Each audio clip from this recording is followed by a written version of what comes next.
Hello everyone! How are we doing today on this fine Wednesday evening? I hope you've all had a good first half of your week. I do want to apologize for... I usually do SDRE2 on Mondays and Tuesdays. I usually do, like, killing game stuff on Mondays and Tuesdays, or the Fangans or whatever, and then I have something on Wednesdays, but the Wednesday thing got moved to Monday, and so I had a Wednesday free instead of Monday, and then I had a friend's birthday yesterday, so I was not able to stream then, but we're here. We are going to finish Chapter 3, and this is good, because then it means we can start fresh on Chapter 4 next week, so it works out nicely. I'm very excited to finish this trial. It's been a bit of a ride so far. I'm very excited to see how it concludes. For anyone who needs a little bit of a recap, we went from suspecting Hibiki, and then Shobai pointed the finger at Kanade, who was my prime suspect. And then they had like a battle of wits almost back and forth for a while, before we came to the conclusion. Well, not the conclusion, but the prime suspect is now Iroha, who I believe I said at the end of last stream could go either way. If it is Iroha, then it's like kind of an Emma situation where she's definitely a void then, and this is the fact that it maybe wasn't a void kill was just a red herring, so to speak, or it's not Iroha, and if it's not Iroha, then it's gotta be Kanade. I can't see them introducing another suspect at this point in the trial. It's gotta be one of those two directions, and I could honestly see it going either way and being satisfying, so I'm very excited to see how that shakes out. Let's go ahead and go over to our tier list.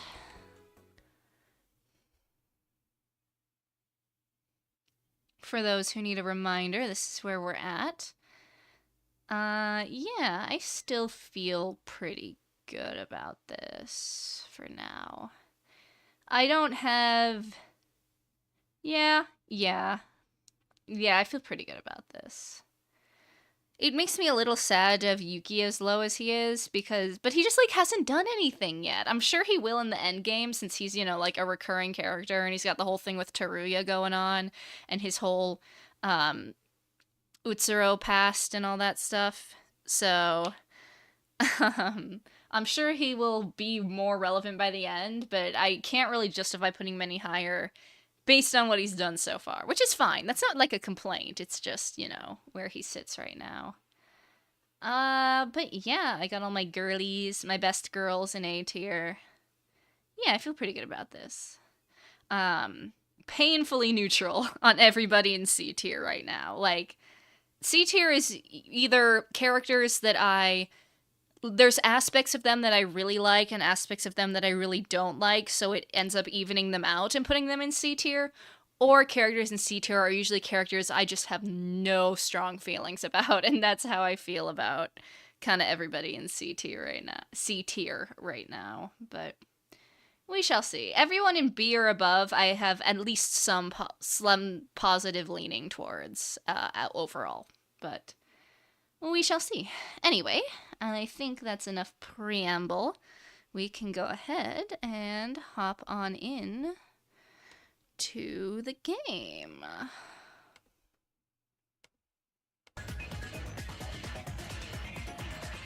No, we don't want the tier list behind it the whole time. Could you imagine? There we go. Alrighty. Once again, no voice acting.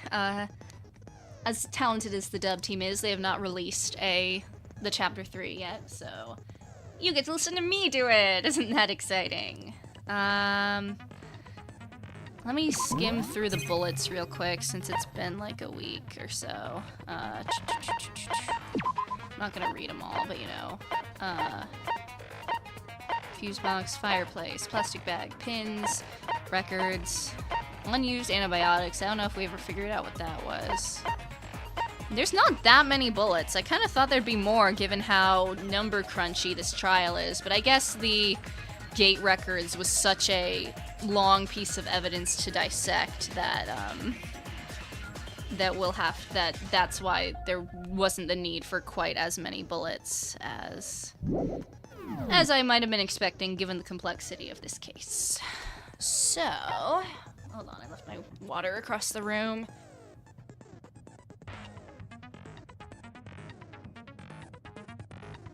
There we go. But now we are ready to hop back in.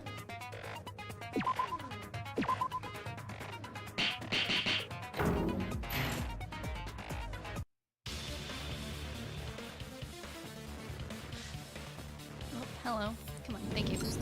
The only person who matches the criteria that Kanade mentioned is you, Iroha. No. Wait! Why am I the culprit? Why this all of a sudden? Then let me explain, step by step. Sora, could you show me the pool gate records once more? Firstly, like Shobai said, Setsuka died in the pool, in the morning specifically. Iroha called Setsuka to the pool in the morning.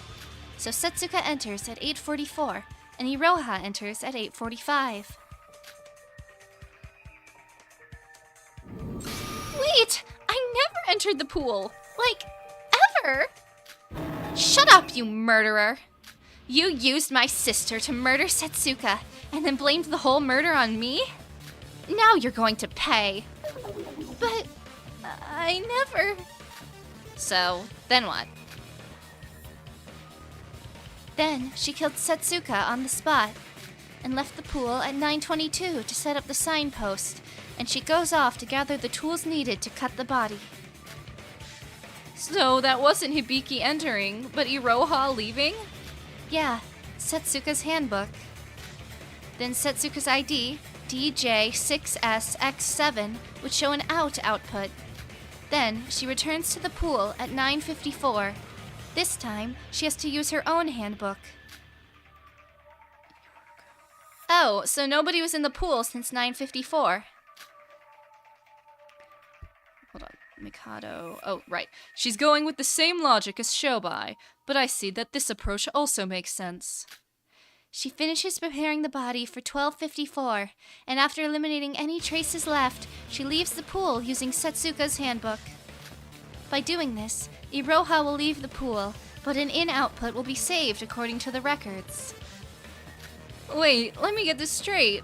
Shobai's theory was that the corpse was cut up between 12:53 and 17:54, right? And you're suggesting it was instead done between 9:54 and 12:54? Yes. 3 houses, like the Fire Emblem game, should be just enough... it should be 3 hours. I was like, wait, what is she saying? 3 hours. Okay. Yes, 3 hours should be just enough time to do the job. And by this way, we solve the mystery of why it took 3 hours just to bring the dismemberment tools. You're right. Shobai's theory was acceptable, but not being able to explain 3 hours is a bit weird. Then, the dismemberment process was already done by 12:54? But doesn't that leave too much time until we find the corpse? Listen carefully. I'll explain everything. 12:54. Iroha kept all the corpse pieces in one place before leaving the pool.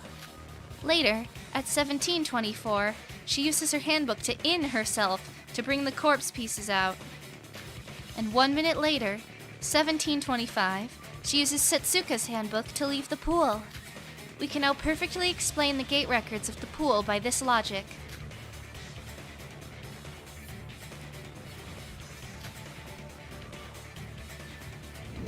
I see. So it was possible to rig the records even without an accomplice. I guess it would have been for the culprit to create no out records to avoid any suspicion from the pool. But both mine and Shobai's theories have limitations in that regard. I guess there was a reason for the culprit to do so. Really? Did Iroha actually... Wait! I'm really not the culprit! I never heard of any of this! Shut up! I'm not done with my theory! Now, the next part. Iroha, who has successfully finished her job at the pool, moves the corpse pieces to the Block C monorail station. Later, she herself runs to Block A. But isn't that the same as Shobai's theory? Wait just a bit on that. Now's the important part. After Iroha arrives at Block A, she needs to enter the ghost house at 1755. Here, it doesn't really matter that much whether she uses her handbook or Setsuka's, but it was probably better to use her own. I'll explain this a bit later. As I said before, she goes inside to cut the wires of the ghost house fuse box, and she uses Setsuka's handbook to leave. Wait. What the hell are you on about now? That's exactly what you said was impossible when I brought it up. Setsuka's hand is at the monorail station of Block C. How are we gonna turn her handbook on? I was gonna ask that too, but I guess he was faster. The theory you're trying to propose just substituted the culprit from you to Bubblehead. With everything else, you're basically saying the same stuff. Hey Shobai, can I copy your homework, just change it a little bit so no one will notice? Honestly, can you even hear yourself? You just have to carry the hands, right? But Kanade, didn't you yourself say that was impossible? It would be impossible for Sis, but definitely possible with Iroha. Iroha actually is a pretty handy tool to hide the hands. And what's that? Her hat. You think she put Setsuka's hand under her? That's correct. I mean, you could if you could. I just think that's hilarious. What? Both Sis and I have no ideal space to carry the hands without being seen. The pockets are too small to shove the hands in, and if we try and hide it within our clothes, it would stick out and seem unnatural. You need to both not be seen and also be able to pull it out whenever needed. This is a case where every minute and second matters. The hand must have been readily available whenever the situation called for it. And you're suggesting that the hiding place was Iroha's hat? If you put the severed hands on your head and put the hat on top, you would hold it in place and it wouldn't seem unnatural. I mean, I think if someone had their hand on their hat the entire time to make sure it didn't fall over, that would be a little unnatural. Not only that, but you could also pull it out whenever you wanted to turn the handbook on, so it matches every condition I've just mentioned. And, technically speaking, Iroha's hat isn't a tool, but an attire she always wears, so she wouldn't cause any suspicion as well. So, basically, she put the hands on top of her head. Ugh. Why would I do such a horrible thing? And the one who entered the ghost house was Hibiki, not me. I saw it with my own eyes. That's exactly why I'm suspecting you, Iroha. If you, perhaps, lied about seeing my sister, you have no alibi. But I'm not the one. Hibiki, tell her the truth. I don't know. I can't remember. Shobai, is there anything left bothering you? I'll take that as a no. Then let's continue. Iroha causes a blackout in the ghost house, then moves to the Block A monorail station. When the monorail resumes its operation at 1800, she rides it back to Block C to move the corpse. That part is the same as Shobai's theory. This is the important part. Iroha must have hid the body parts near the ghost house. The place that I suspect is the small park in front of Ghost House. Perhaps in one of the bushes there. Wait, but then we're stuck at the same place as before. You guys searched Block A, so if somebody had hidden that kind of stuff... Yes, that's why I'm suspecting Iroha. It was Iroha who investigated the park area. Ugh! Shobai said it just now, didn't he? That all the culprit has to do is hide the corpse in the place they were supposed to investigate. Well, I was unable to do so because I investigated the place furthest away from the ghost house. The park that Iroha investigated was right across the ghost house. In terms of distance, she'd have no problems. She just pretended to investigate, and she lied about there being nothing, just like Shobai said. Liar, liar, pants on fire! Exactly what part is not making sense to you? But, it was you who told me to investigate the park area. How was I supposed to know beforehand that you would assign me to that place? I see. That was my bad. But I had no idea you were the filthy culprit back then. However, even if I told you to investigate some other place, wouldn't you have volunteered to investigate the park? I don't know, Kanade. That's a little suspicious on your end. Maybe you're like 5D chessing this, where you knew you were gonna bring up this whole theory, and so you assigned Iroha to the park. Maybe. What? Anyway, Sora investigated near the ghost house, so the only option left for you was probably the park. So that's why you chose that place. It was a pretty smart act considering it was coming from Iroha. You deserve some praise. No! I said I'm not the culprit! After that, well, you all know the drill, right? She hid the corpse and came back to us, and pretended to join in our investigation and carry the corpse from the park to the ghost house once Sora leaves this place. This was around 1942. Since the last time she used the ghost house gate, she used Setsuka's handbook. She uses her own handbook to enter the ghost house. That way, she'd be able to create an ID from around 1750 without an out record. Also, from here on out, speed is key. As such, since it'll be difficult to use Setsuka's handbook, she would have had to use her own handbook for convenience. This is why I told you before that Iroha would have used her own handbook first. After entering, Iroha prepares the final step to her plan. She puts the body parts on the altar, uses the blood pack to create a bloody mess, then hides behind the sliding screen near the entrance. After the body announcement, she pretends like she just entered the place, and voila! I wonder if, like, the way Kanade's breaking all this down and the way she broke down the other cases, do you think to the other characters she's like the protagonist? You know what I mean? Like, because this is very similar to how, like, the Danganronpa protagonists break down cases. Sora isn't actually solving that much, at least not in this case. So that's kind of an interesting thought. From the corpse moving, to the false alibi, to false evidence, she did it all by herself.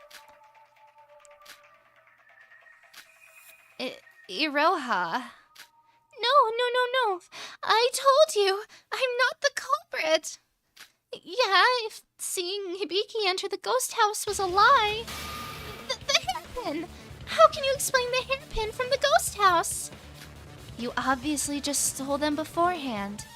Sister was clearly not herself after the motive reveal yesterday night. Even a toddler would have been able to take it from her. When did I ever have a chance to steal that? You were the one who told us that Hibiki refused to come out of her room this morning. That was still this morning. I have no idea where she was or what she did afterwards. I only met her again after we found the corpse. Or do you have any proof that you didn't meet my sis during that time? You can't prove a negative. Well, that's... I can't... I'm not trying to blame you or anything, but didn't you arrive late after the body announcement? The body was found in Block A, yet you arrived even later than Yuruko and Nikkei, who were in Block C. Why is that, I wonder? But that's because I was the only one who didn't receive Setsuka's message. You told me later that you guys received a weird message, right? Yuruko was heading toward the ghost house anyway because of that message. That is true, but based on our observations so far, that message was sent by the culprit as well, right? Sure. All messages from Setsuka today were sent by the culprit.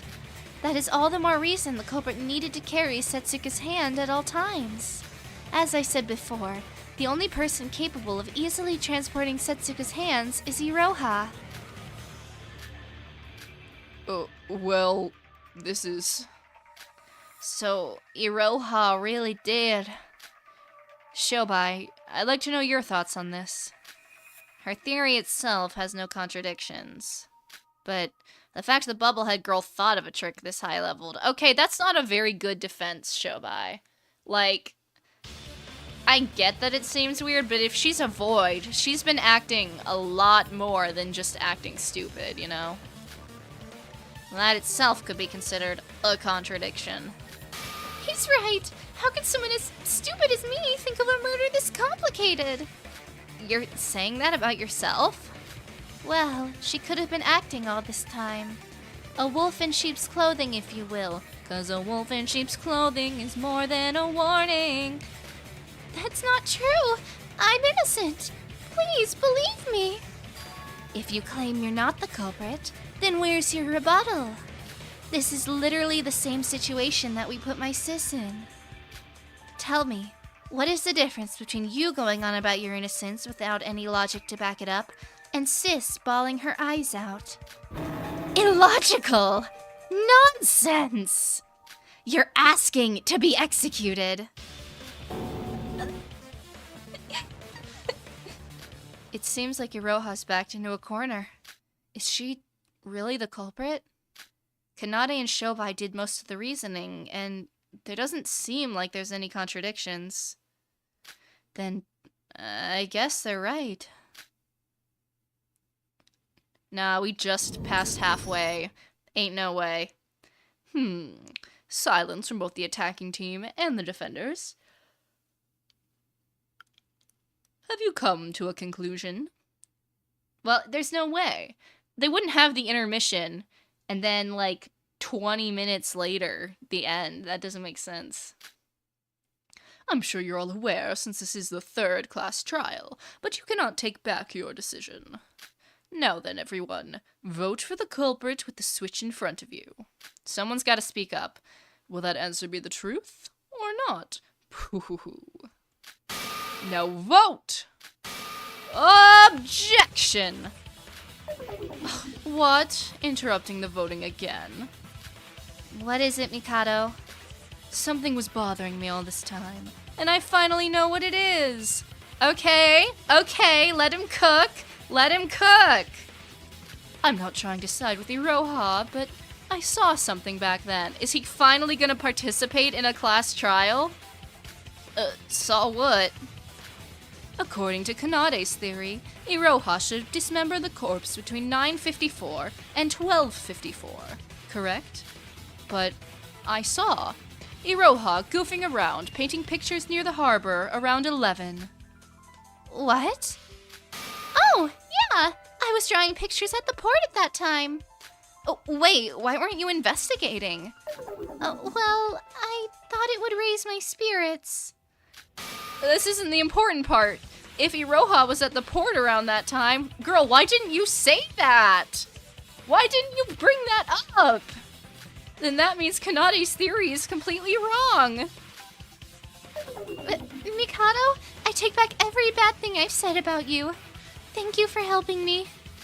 I most certainly didn't do it for you. Now that it's come to this, we're back to square one once again. My, what a troublesome situation. That means it's definitely not her, because if it was, then the blackened would get away, and he doesn't want, like, the killing game to end. Wait, can we even believe this guy? What's wrong, bro? I mean, how can we tell if that's true or not, when it's Mikado of all people? Mikado has always meddled with us, so this time, he might be trying to stop us from getting the answer right. Excuse me? Why would I lie if not getting the answer right also costs my life? How should I know? Maybe you're behind all this and did it to survive on your own. After all, you're the one who gave us those motive videos, right? Shinji's right. You're seriously saying that after all you've done so far? What makes you think you have the right to speak? Don't speak such nonsense. Iroha was definitely at the pool at that time. I'm sorry, but I also can't believe his words that easily. If it wasn't for his testimony, Kanade's theory is perfect. But he doesn't gain anything by lying out of this. If it was anyone else, Shobai even, I would have at least tried to believe it. But Mikado? Am I that untrustworthy? Of course! You're the mastermind, for crying out loud. Technically speaking, you're the reason we're doing this class trial in the first place. Just this once. Please believe Mikado. No, please believe in me. I really am innocent. I would rather place my trust on dog's droppings than on him. How cruel of you all. At least take this seriously. Is Iroha really the culprit? Iroha does seem like she's telling the truth. Of course, it could be her acting. Mikado is saying that he saw Iroha in the morning. I should think of something as well. Think of any information regarding Iroha. That could be the missing key to solving whether or not Iroha's the blackened. Logic craft? Oh yeah, I remember this one. No, I know how to play. Actually, I need to remember the controls. Okay, it's Z to increase height. Okay, cool. I know the rest. I was like, I actually need to remember what button I'm supposed to press.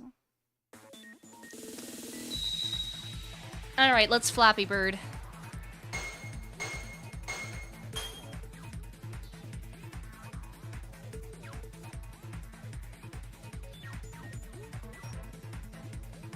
I'm lucky the hitbox is generous.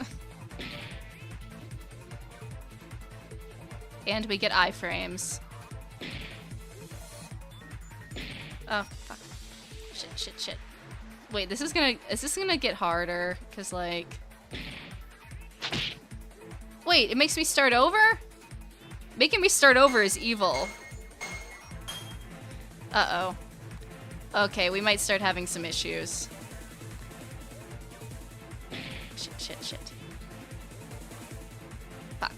Oh my god. No, whoa, okay.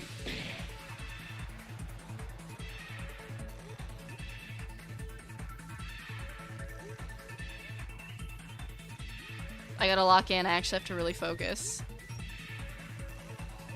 Fuck.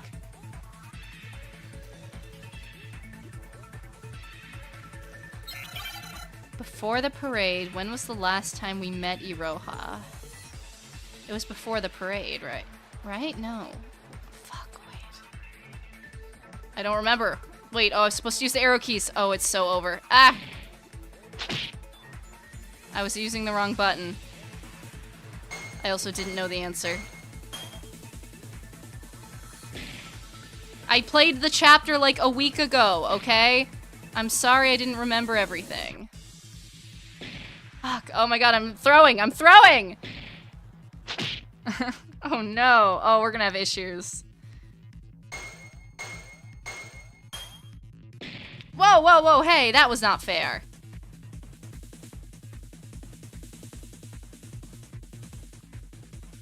Lock in.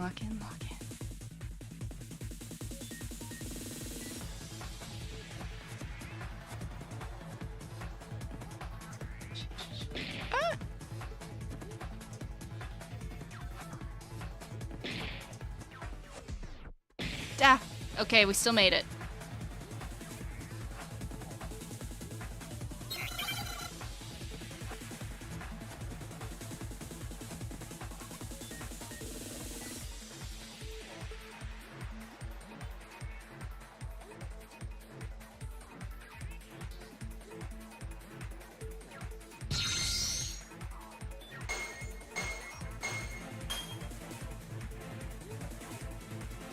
Oh, fuck me, bro. This is evil. This does not control very well, is the issue. And I get it, it's RPG Maker. Wait, what? How is that fair? How was I supposed to know there would be a wall of death blocks on the bottom? Was I just supposed to guess? What the hell, man? awful, actually. That's, like, not fair. Like, most of the other ones, yeah, skill issue, but that was not my fault.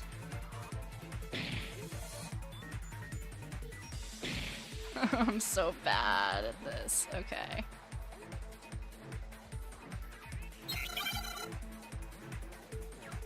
What did we do with Iroha? You drank her coffee. Okay, I do remember this.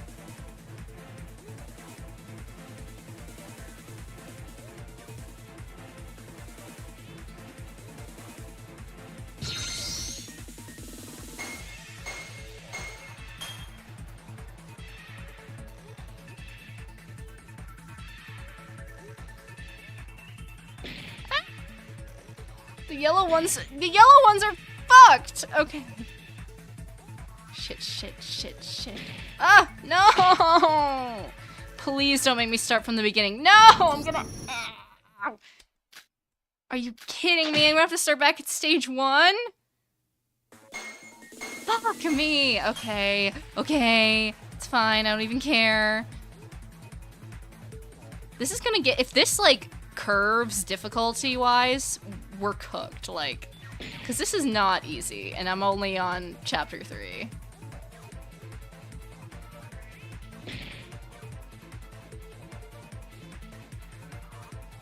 I'm sorry, I cannot read chat right now, so if you guys are making fun of me, I'm not gonna be able to read it.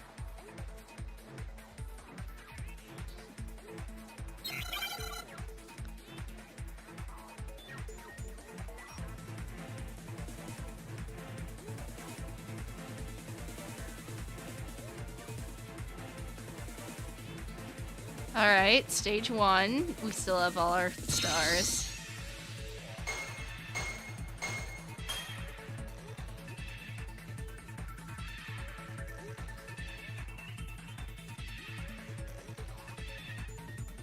I'm so locked in. Okay.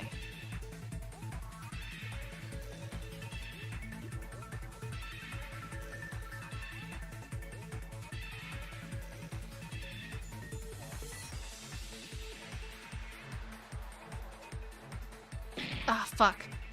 Nearly perfect run on that one, though. Nearly perfect.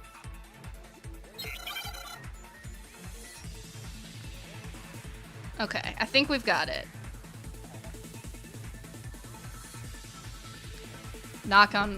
Actively knocking on wood.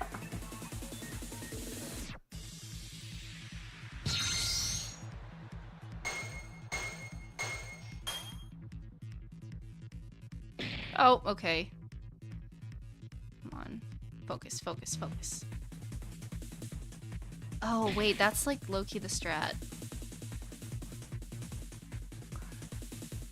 Fuck. No. Come on, bro. Come on, get through. Oh, shit, there's still more. No. Please. Oh, I almost hit that yellow one. What after? Okay. Yeah, you passed out. Turned Super Saiyan, it's crazy.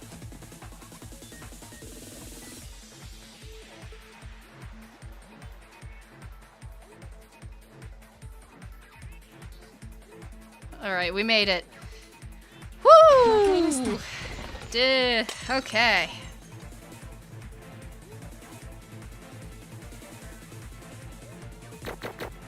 Never doubted myself for a second. 60%, that's a passing grade. Save. Yeah, okay, continue.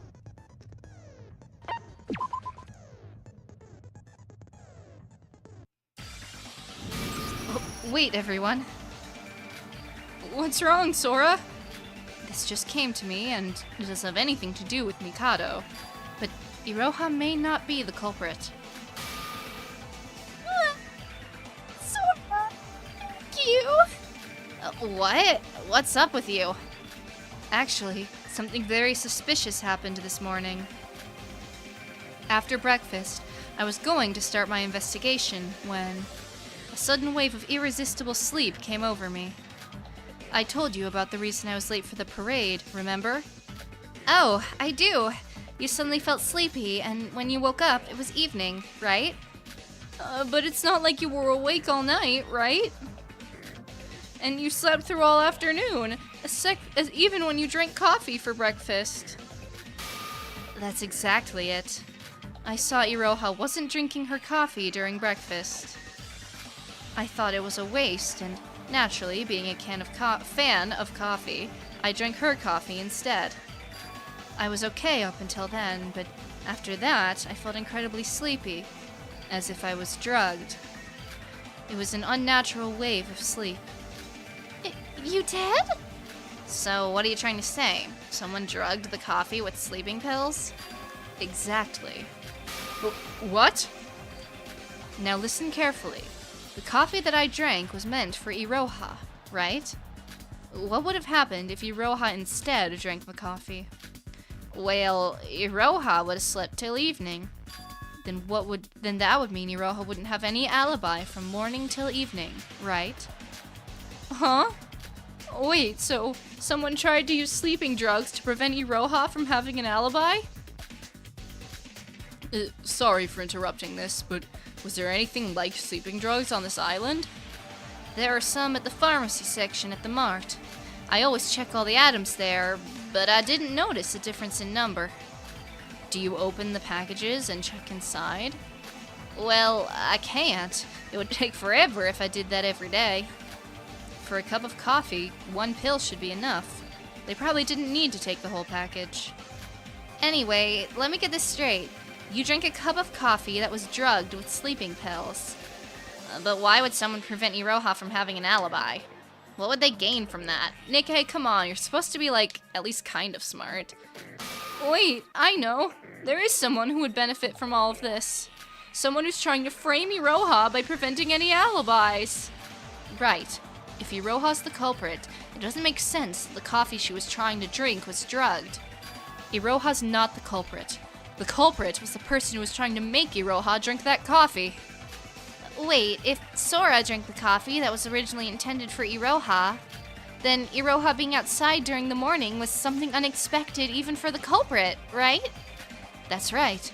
So Mikado's account of seeing Iroha around 11 is something entirely possible. How could you not believe me? I'm so disappointed in all of you. Hold on. If Iroha's not the culprit, then the real blackened is... It's something that just came to me.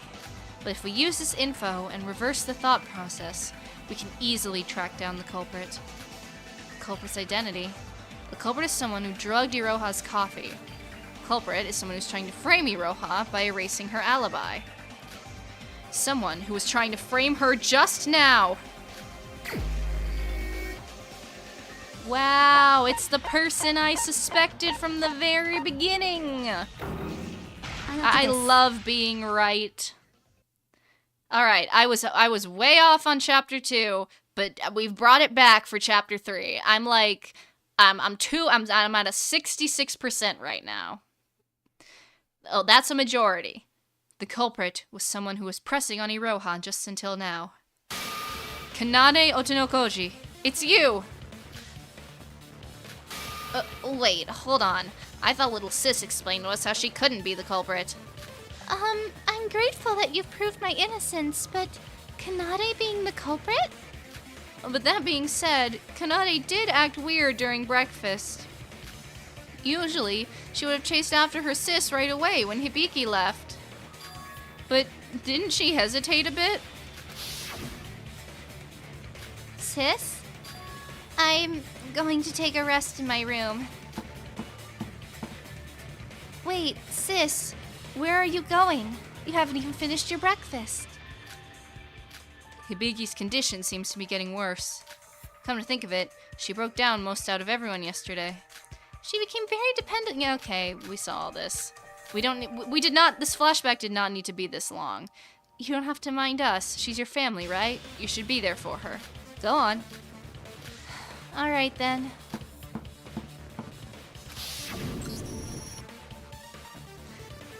She reluctantly followed once Setsuka told her to.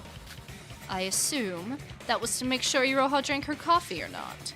Unfortunately, unbeknownst to Kanade, it was Sora who actually drank the coffee. If Kanade really is the culprit, and considering her personality, she would have made sure that Iroha did in fact drink the sleeping pills. But how is that possible? Just how unlucky can you get? Well, aren't all matters like that? Something that shouldn't have happened somehow did, while something that should doesn't happen at all. Why was that in gold? Bullshit. What? Shobai. And now you? What is it with you people in trying to frame me as the culprit? I shared my theory, showed you the contradictions, and through my reasoning proved that Iroha is the culprit. Just how much rebuttal would it take for you to be satisfied? But Sora has a point.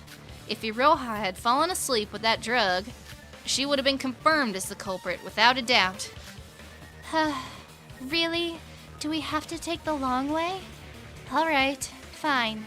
I'll show you. First, the fact that the coffee was drugged is a stretch. It's not like I was the one who prepared the meal. How could I have drugged the coffee that Mikado had prepared? It isn't impossible. Teruya would know just how quickly Mikado prepares our meals. Oh, yeah, Sora and I arrived early in the morning for breakfast a few days ago. And the meal was prepared even before the morning announcement. Oh, yes, I do! You know what they say, the early chef dominates the culinary world. I think, instead of making these people play a killing game, Mikado should have instead made them participate in, like, a spoof of Hell's Kitchen instead, where he was Gordon Ramsay. I think that would have been very funny. I prepare the food way in advance, before you even wake up. You heard him. So, if you just arrive at the diner before everyone else wakes up, you would have had ample time to drug Iroha's coffee. But you wouldn't really know where Iroha will actually sit, would you? That probably isn't the case because I usually sit at the same place. In fact, most of us usually sit at the same place every morning, don't we? True. Unless the seat's owner died and someone sat there instead, that was usually it. After hearing what you have to say, things start to make a lot of sense. The 3 hours of space between 9:54 and 12:54. That was time deliberately left blank by that girl to frame Bubblehead. So that she can say it was time Bubblehead spent on dismemberment. But just how unlucky can you get? The Bubblehead was actually seen by Mikado Sanoji. Huh, by the irony of fate. Didn't Iroha just mention that it was Kanade who assigned her to look around the park near the ghost house? Yeah, I said that earlier too. Come to think of it, perhaps that was also something she did in advance to frame Iroha. That's not all. Iroha wasn't invited to the chat room that was created from Setsuka's handbook. They probably separately told Iroha to come to the Mirror Mansion so that Iroha could see Hibiki entering the ghost house. And later claimed that Iroha was lying, making everyone suspect her. Told ya, the culprit is Kanade Otonakoji. Obviously, that Bubblehead can't come up with a trick of this level. Now, you see, that's where you lose me, Shobai. We have voids among us. We need to stop not suspecting people just because they act stupid or act like they wouldn't do it. He's making fun of me, isn't he? Oh, hold on. This trial's a bit tough. You don't say. The culprit keeps changing. I don't know who's telling the truth or not. One thing is for sure. Sora consuming the sleeping pills and Mikado witnessing Iroha can't be coincidences. And the one who orchestrated that was Kanade. So, Kanade really is the culprit? Kanade. Kanade. Okay. Okay, yes, yep, yeah. All right, sure. Kanade? Yes, it seems like you used your damn stupid brains to reach a conclusion. As you said, I don't have any logical rebuttal against this. Oh, this is gonna be fun to act, okay. As all of this is just a presumption that I have no evidence against this, yes? But being the generous and merciful, I will go over your stupid delusions. Yes, I suppose I did drug Iroha's coffee. Yeah? Then, how about we go back to when Shobai was suspecting me as the culprit? Yes? Yes! Try to deduce things under the proposition that I am the culprit. Yes? Just how did I murder Setsuka? Quite an unsolvable mystery. Yes? Yes? Yes? Why isn't anyone answering? Yes? Yes? Come on, answer me. Yes? Yes? Yes? Oh, well... I, who cannot carry the hands. I, who cannot hide the corpse near the ghost house. I, who was with you all throughout the entire parade. Explain to me how the hell I managed to kill Setsuka despite these alibis and move the damn corpse. Anyone? Yes? Shobai, Sora, Yuki, anyone? Come on, let's hear it. Kanade, you're scaring me. Oh my dear sis. Relax. There's no way that I'm the culprit. You're not the culprit either. We're completely innocent, so there's nothing to worry about. I'll solve everything for you. I will. Nobody spoke another word. Jeez, that was crazy, bro.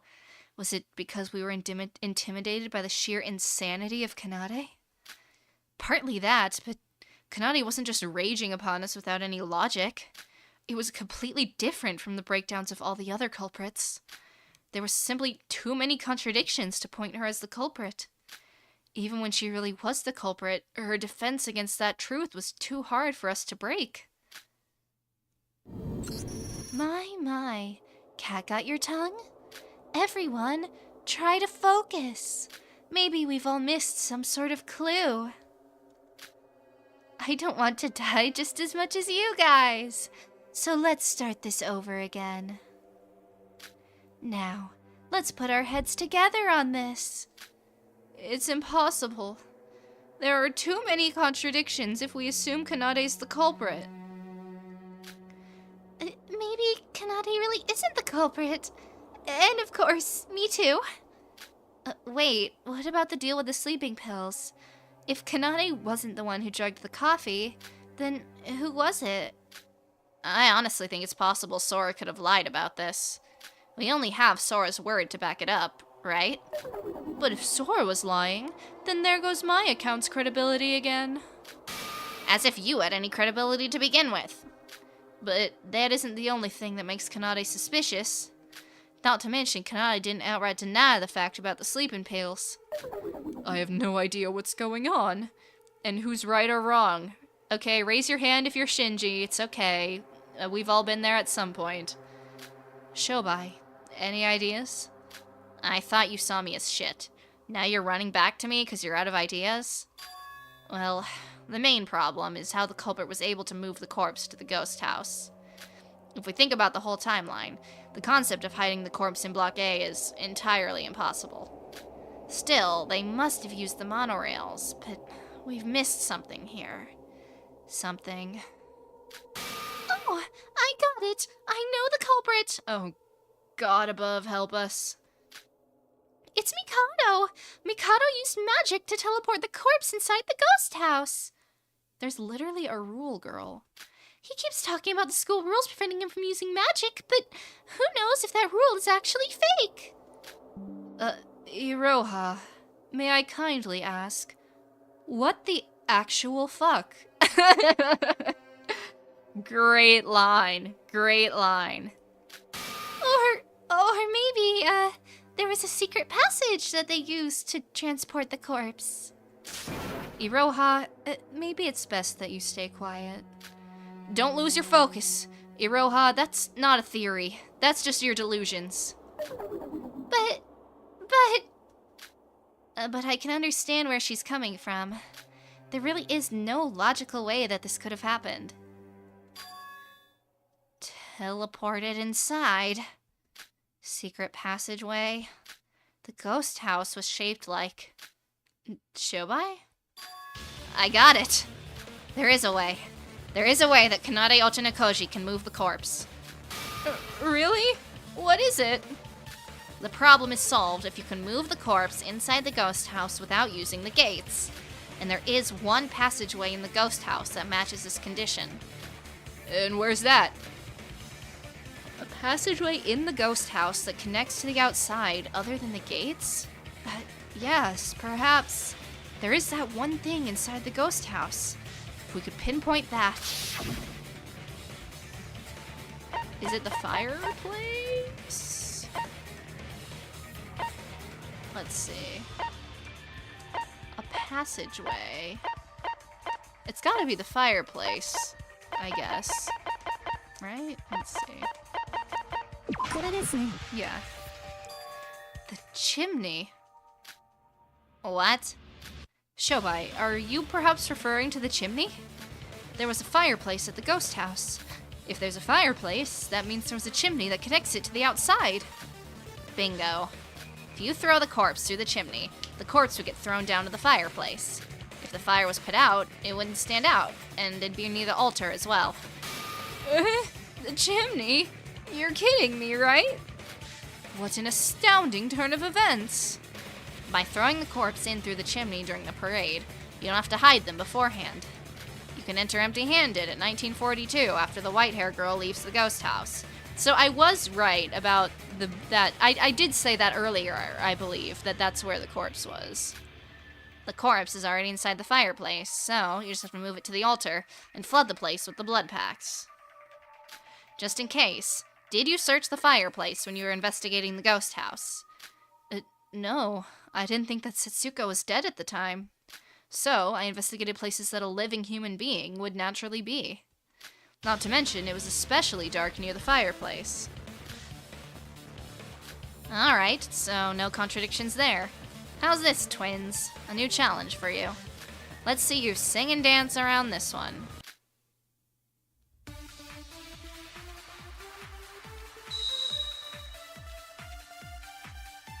Bum, bum, bum, bum, bum, bum, bum. It would be the bag. It's definitely gonna be the bag.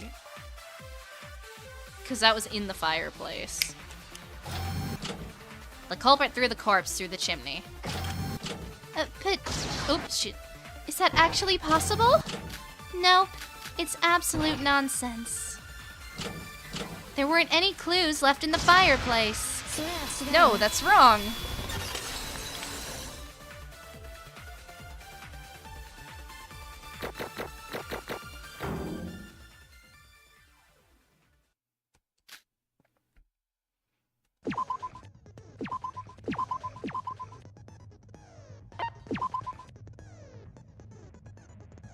Alright, onward. Wait a second. About that fireplace. There was a suspicious black plastic bag near the fireplace. I'm not sure what that could be, but I'm positive it wasn't there from the start. Plastic bags near the fireplace? What's the deal with that? If we deduce it based on Shobai's theory, that bag would probably be the one that contains the body parts. Eee! The fireplace was always lit, at least until the culprit turned it off. If that bag was there before, it would have long burnt away. So, the bag was put there after the fire was put out. In other words, the day of the crime. There is other evidence they threw the corpse through the chimney. The ghost house is it's a bit higher than you think. If the corpse fell through that high of a height, there must be some traces left on the body. Traces on the body? If the culprit threw the corpse from a place that high, the corpse would definitely have some traces of it. And that evidence is probably the file, right? Didn't it say, like, parts of the bones and legs have multiple bruises and fractures? Yeah, let's go. Wait, what? It's the file. What the? Hold on. Traces on the body. The victim, the culprit likely used something sharp to amputate the limbs. Parts of the bones and legs have multiple bruises and fractures. Am I missing something? I guess it could be bruised corpse. I guess, but...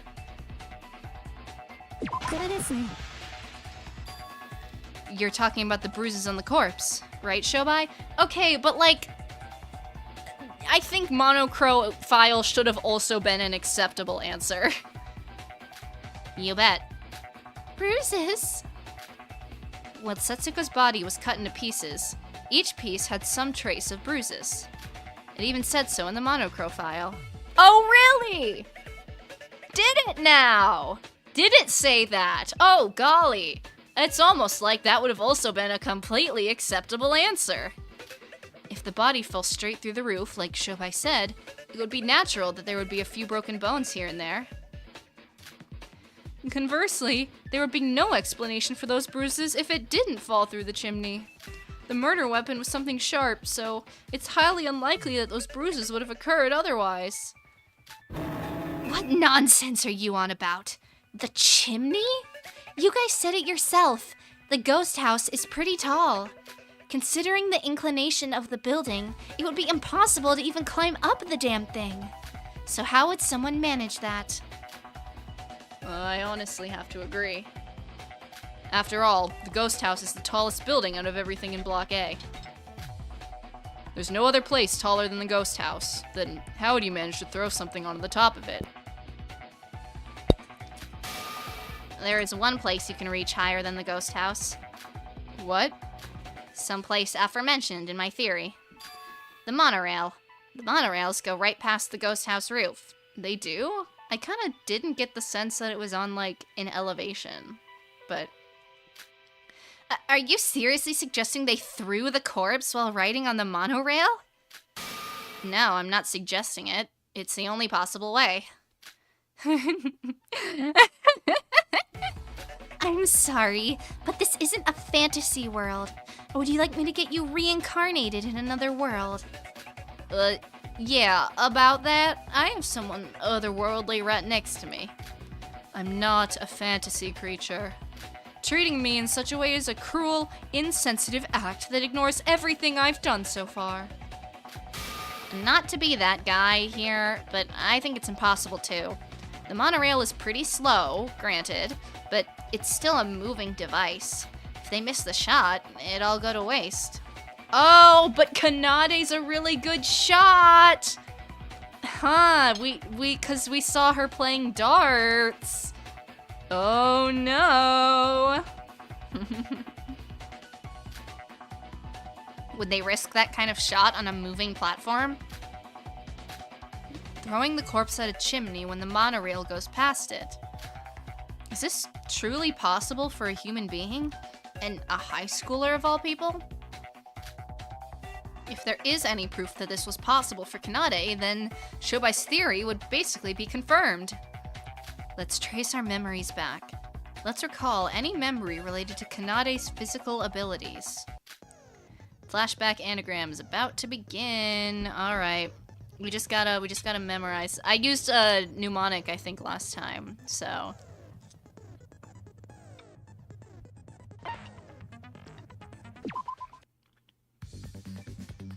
What word am I trying to make, though? Is it like darts? Oh, what? Okay. He, bye-bye. Okay. He, bye-bye, and RK. Oh, shit, I missed. Fuck.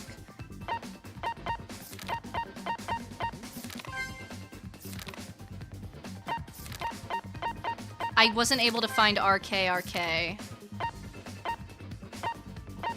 But last time, if we let the timer run out, it did it for us. It showed us the cards, so.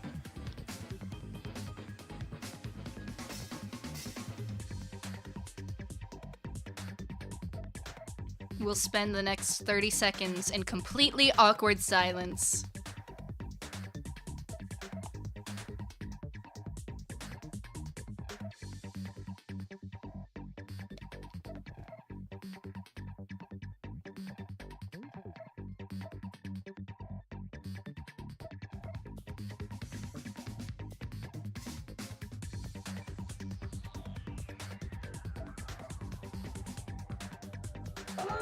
Alright, that was agonizing. I apologize.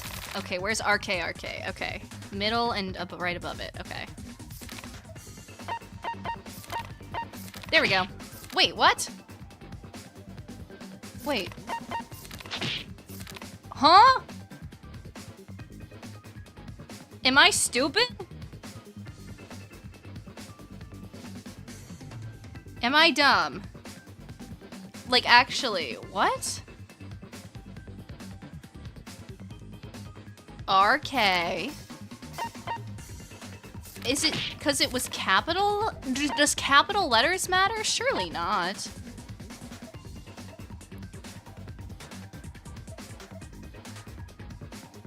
Am I the clown?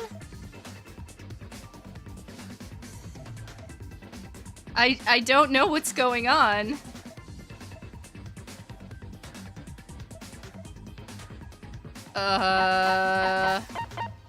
You guys are seeing this, right? Like, it ain't just me. Okay, I guess I'll start over, but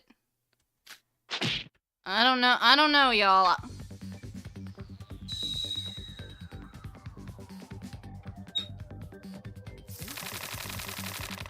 Yeah, no. Okay, I was right. Okay.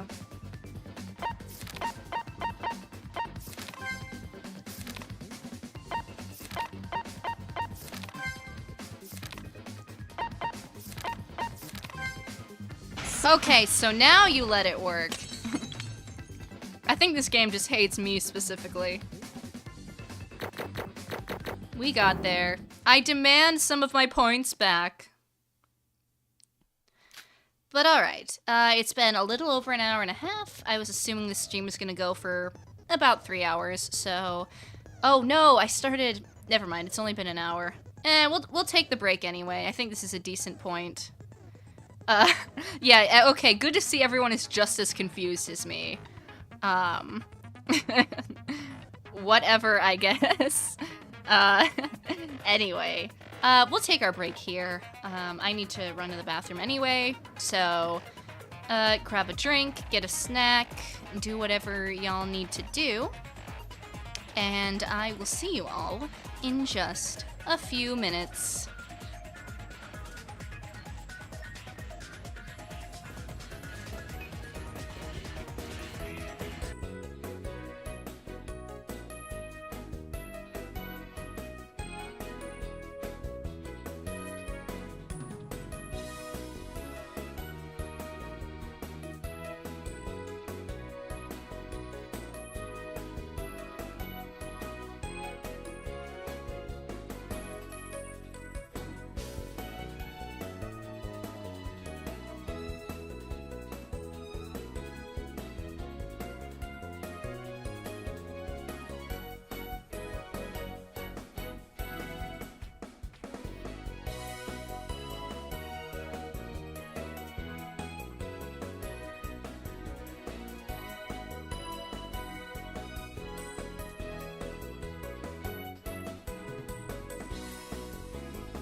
Alright, welcome back everybody.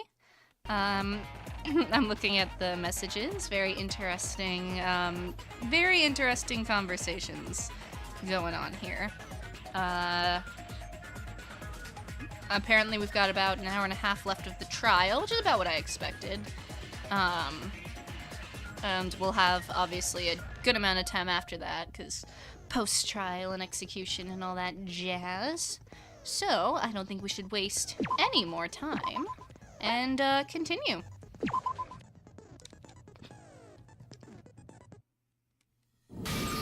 Oh, yeah, there is proof. It might have been possible to throw the corpse onto the chimney. For Kanade. What? Really? Hibiki. Hibiki, listen to me. What? You told me on the first day on the third island, at the casino, remember? Please don't play the music. That Kanade's accuracy is impeccable. She always hits her target. That one time, she even scored a goal from the school rooftop onto the sports basketball rim. Yeah. Lo and behold, semi-ultimate thrower. What an obscure habit. I'm so glad that this is plot relevant. I wonder if I said at the time that it was plot relevant. I feel like I might have. Anyway. Is that even possible? Wait, if it is... Yes. Throwing a corpse onto the chimney while on a monorail should be a piece of cake. I knew Kanade had such an I think that's supposed to say... I never knew Kanade had such an ability. Is that really true, Hibiki? Well, it is true. Kanade is always... Shut up, Hibiki! Eee! You should have just kept quiet. What are you getting flustered for? Your reaction just gave credibility to what your sis said. Come to think of it, Kanade looked a little flustered with that remark. At the time, I thought it was because she couldn't keep up with Hibiki's pace. But thinking back now, she might have already thought of this plan way back then. Way back then? That was a few days ago. I mean, Hibiki's the most... Not Hibiki, I'm sorry. Kanade is the most, meticulous planner ever, so... So she was already planning to murder someone even then? But wait, that would be, before the motive video, too. That would mean Kanade thought of this trick as soon as she understood the structure of Satsuki Land. Aren't you the scary type? If that's true, then it's actually possible for Kanade to commit the murder. Actually, the only one who has those abilities among us is Kanade. So the murder will be impossible for anyone other than Kanade. Kanade? Stupid sis. Well, sure. I'll let that pass. It doesn't matter, really. Even if I had used that method to move the corpse inside the ghost house, the monorail was active during 1800 to 1900, the only time possible for the culprit to throw the corpse. But have you all forgotten? That time was when the parade was going on.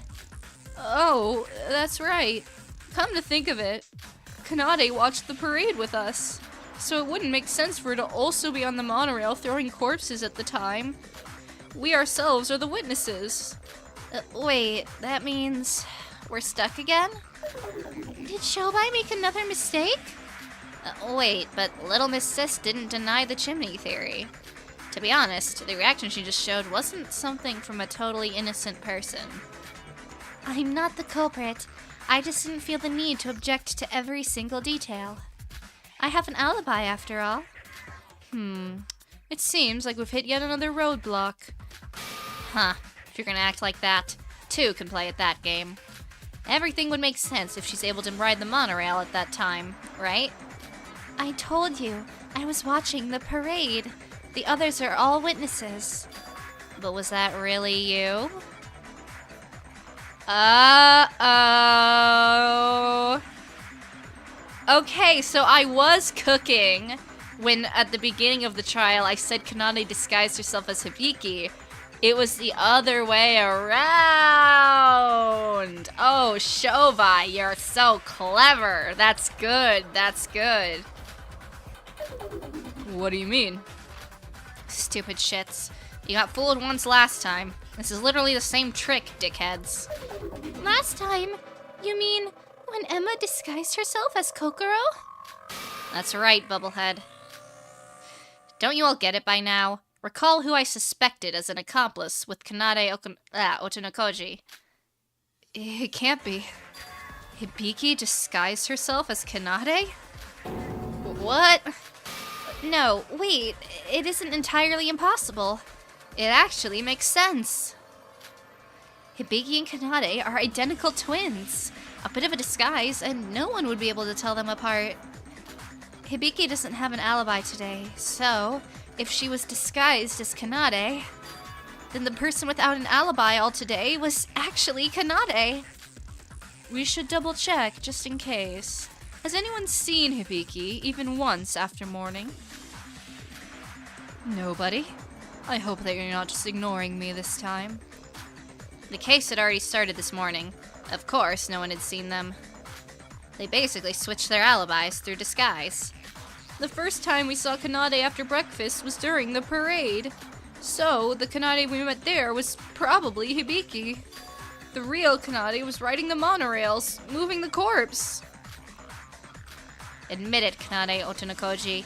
You're not just some ordinary high schooler. You're smart, cunning, and careful. Even more so than me. Beats me why such a talented girl is in a band for some reason. But you let your guard down. Sure, you put up a pretty high wall, but you've left some holes here and there. Saf the Staff, thank you for the super chat. Did you know that Kinji's holy water is an actual present in the game, and if you give it to Kanade, she hates it? Not surprising considering her sprites. Really? That's so funny. I knew the holy water was in the game. I did not realize that Kanade hates it. That's so funny. Thank you for pointing that out. That's such a fun little bit of trivia and attention to detail. That's so cool. Well, my turn's over. It's yours now. Any rebuttals? I haven't had a battle like that in ages. It was honestly a bit fun.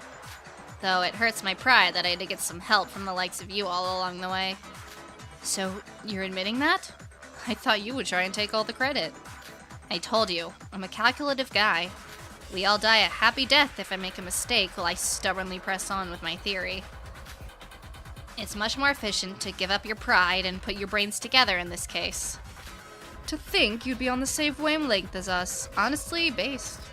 I think this is the first time you've spoken this much. But it doesn't change the fact that you were all hopeless as shit till I took over the stage. You just had to rub it in.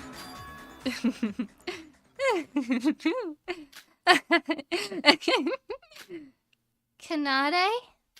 So, let me get this straight. The one watching the parade was actually Sis, and I was actually on the monorails. Yes? And while the monorails went past the ghost house, I threw the corpse into the chimney. Congratulations.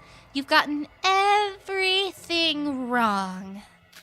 Another rebuttal. Please, would you give me a break?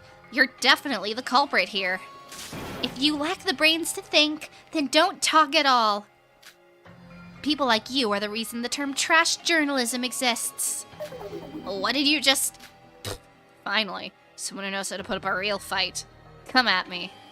Now, I'm going to start with the throwing corpse part and go through everything from there. Setsuka's dismembered body consisted of the head, torso, each hands, arms, legs, and feet. So 10 pieces all together. Now, here's a simple question. Is the answer going to be why the torso is missing? How many times does the monorail go past the ghost house during its 1-hour run? What? You're not seriously suggesting I threw all 10 pieces in one go, are you? The monorail is quite slow, but it's still as fast as a speeding bike. To summarize it, you could only throw one piece at a time each time you go past the ghost house. Okay, so like... it probably goes past it 9 times, and that's why the torso is missing. She just didn't have the opportunity to throw it. According to Shobai's theory, the culprit starts off at Block C to ride the one heading to Block A, right? They throw the first piece there, and after 15 minutes, where it takes a round trip, they throw the next one. They throw each piece at the round trips at the 30, 45, 60-minute mark. Wait, who would guess? 1 precious hour has already passed with 4 round trips.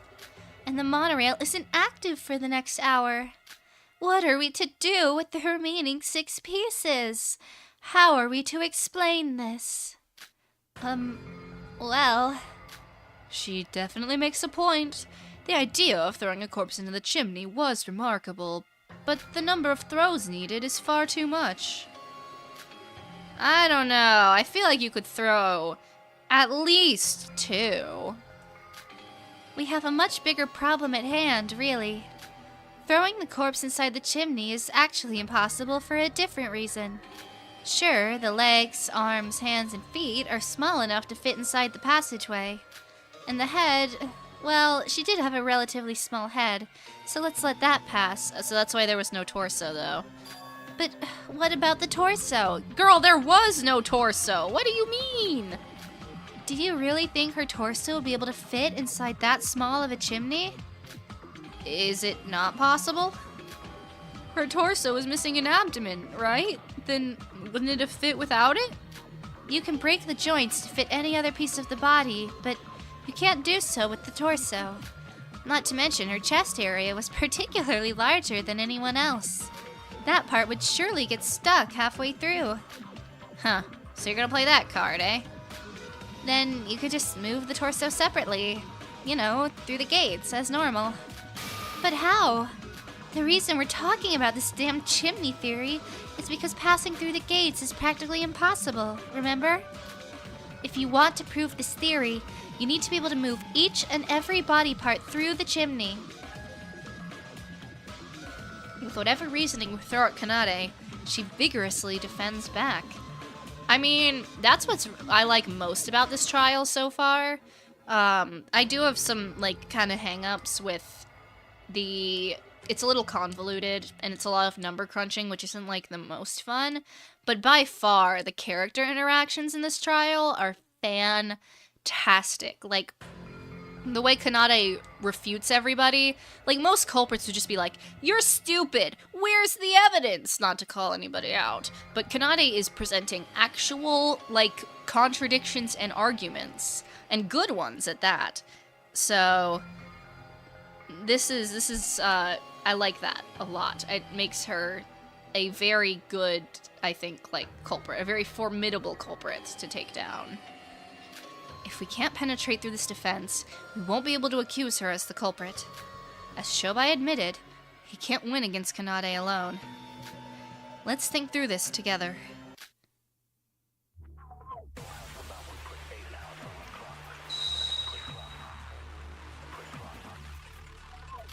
Monocrophile. The dolls! The dolls!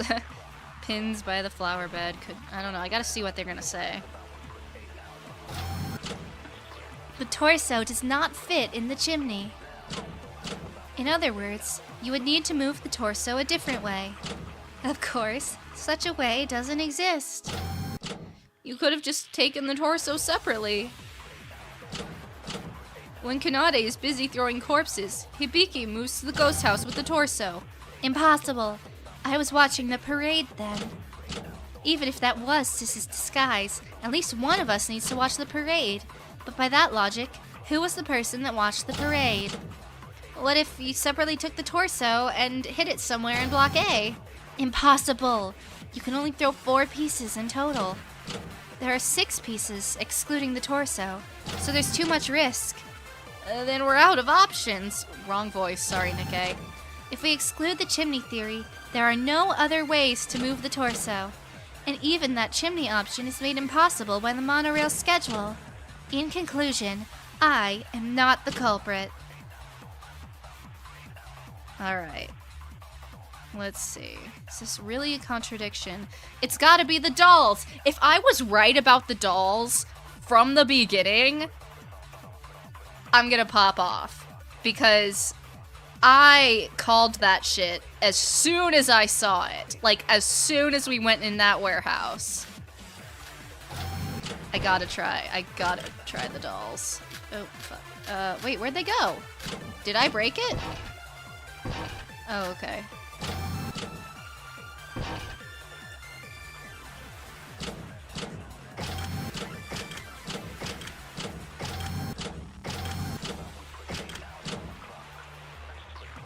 Alright, ready?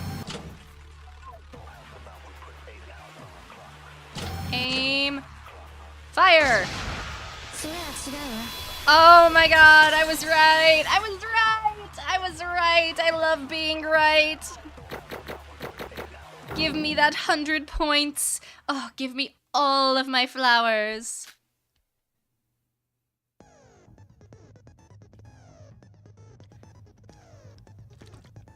I love it here.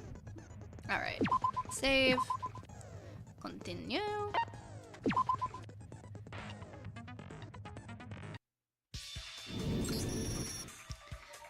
No, Kanade. There is a way to move the torso without throwing it into the chimney. Moreover, by doing this, you could also move the torso from block C to A without getting caught. Does such a way really exist? This was the first thing I said! Impossible. There's no such way. Well, there is. It's by using the parade dolls. Man, if I was there with them, I could have cut an hour off of that trial just by bringing this up. Parade dolls? This was just a spark of an idea, but the dolls move on their own, and they're empty inside. So, if you put the torso inside the dolls of the storehouse at block C before the parade, the torso will automatically get sent with the parade without gathering suspicion. Something I'm curious about, at least from the audience's perspective, is like, I don't know if people have watched other people's playthroughs, but something I really like to do when I play mystery games is like, theorize, make theories. I'm wrong a good amount of the time, but I also feel like I'm right a good amount of the time.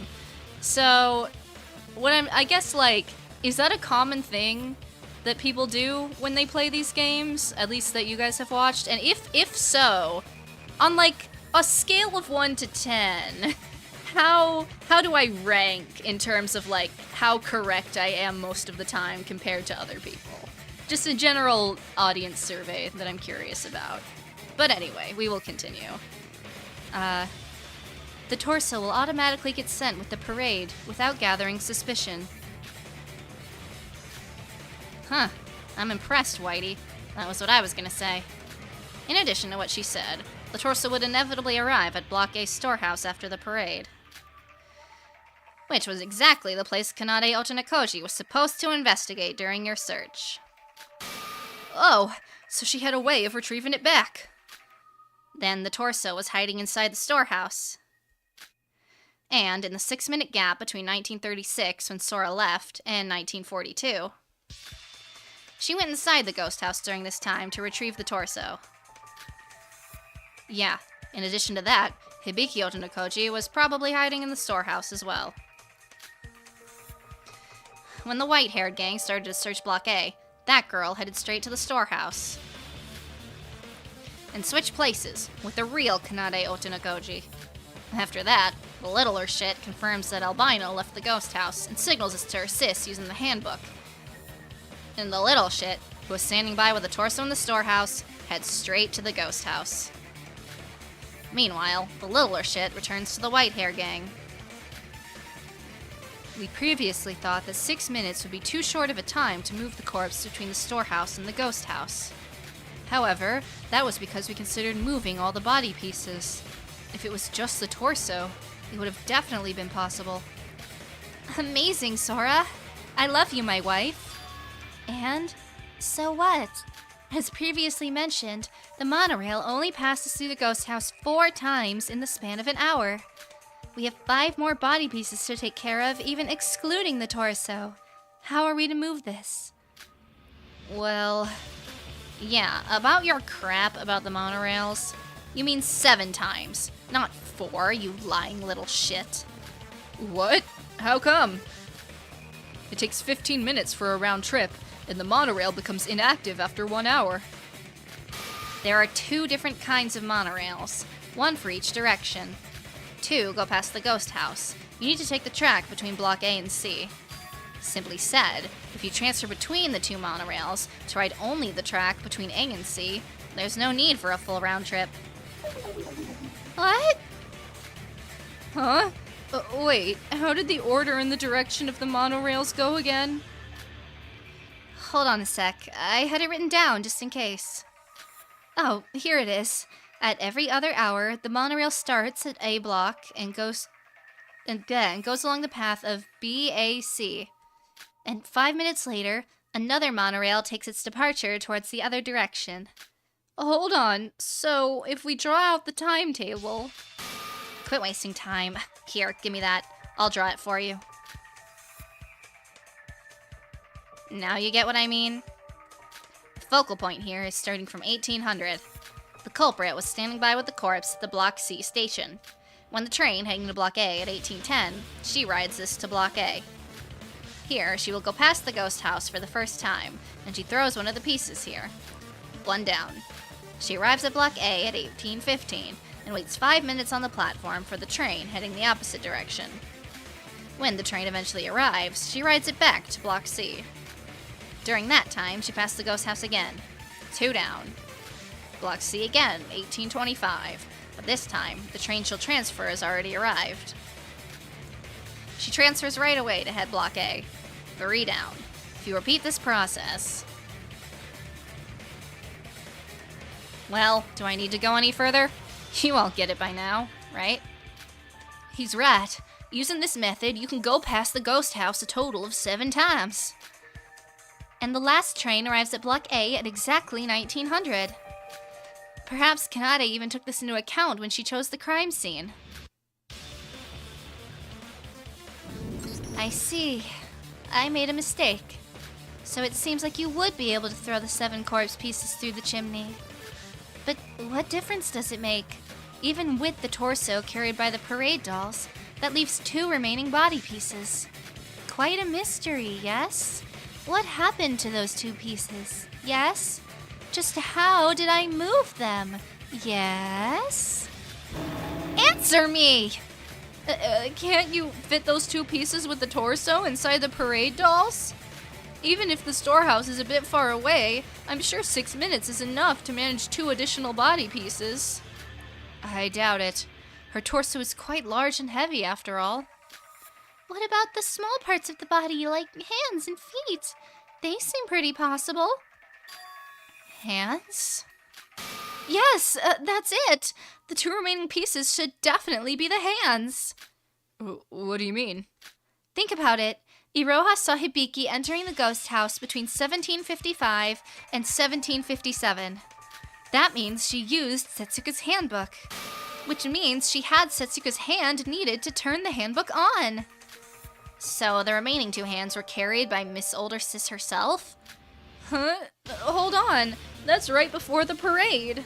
Hibiki was disguised as Kanade, so she would have to meet up with us right after, so she wouldn't have even had time to hide the hands. She ate them. She ated them. That means she had the hands with her when she was meeting up. That's exactly the problem, bro. If she had them, we would have definitely noticed them. Finally, some sensible logic. You're most absolutely right. Even if it was my sis that was with you during the parade, no one knows the whereabouts of those hands during that time. Do you finally see the contradiction? No, might not actually be a contradiction. Sora? I have a hunch on where the hand could have been, actually. Sora? Perhaps you're under the false impression that you're smart, just because you were able to tag along with Shobai's theory. You're just a disgusting parasite that's always leeching off someone else's ideas and theories. The sheer arrogance on your face, as if you figured something out on your own. It's disgusting.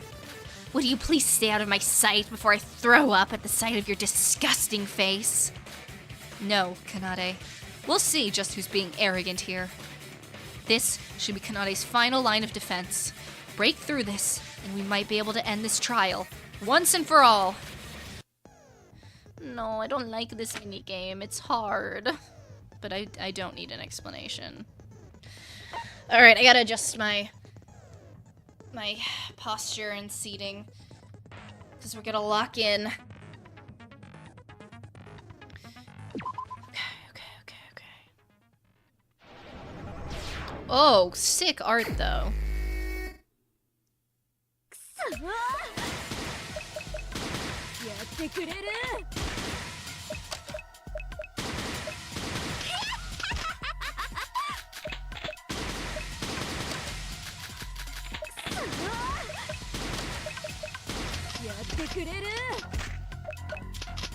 Wait, I recharged! Screw you!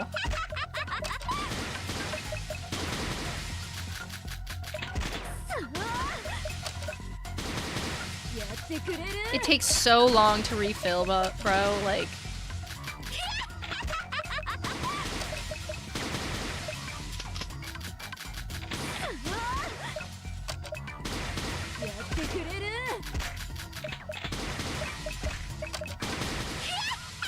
I don't know if we're gonna do this. I just don't have enough bullets.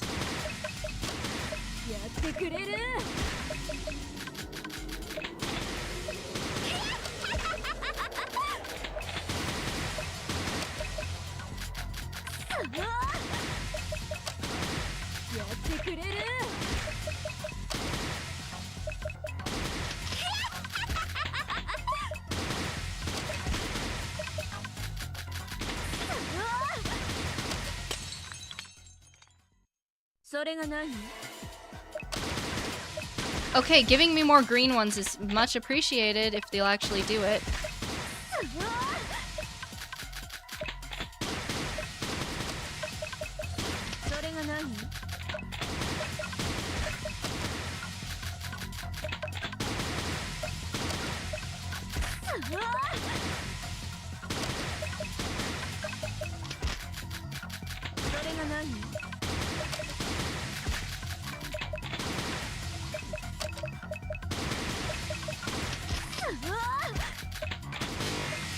What? Wait, why can't I... Bruh.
Sorry, I'm like locked in.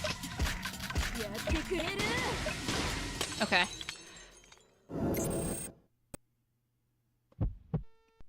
Using hands to correct body shape, whatever that means.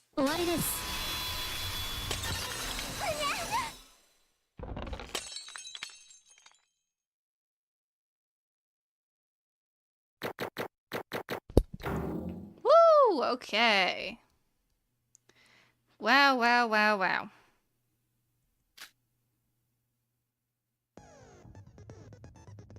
Alright, yeah. I'm hoping it still stays doable as the difficulty spike curves, but I have to lock in. Anyway, save. Continue.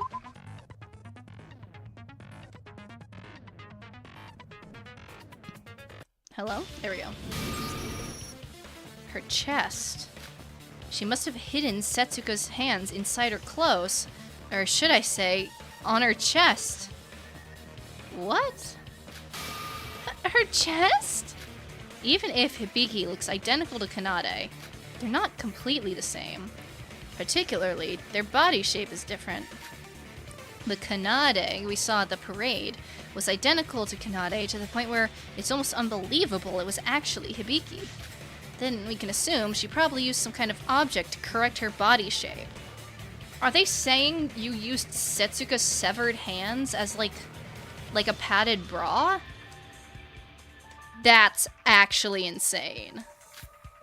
No one would have ever thought of that. If anyone ever, like, organically came to that conclusion when playing this game or theorizing, that's insane.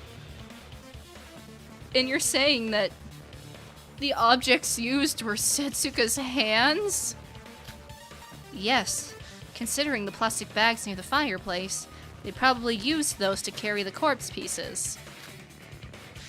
If you wrap the hands with multiple plastic bags and hold it inside your clothes, you could not only carry the hands without suspicion, while also correcting your body shape. You could even make a small hole in the bag so the fingerprints would be exposed, so you could open the handbook just by putting it inside your clothes.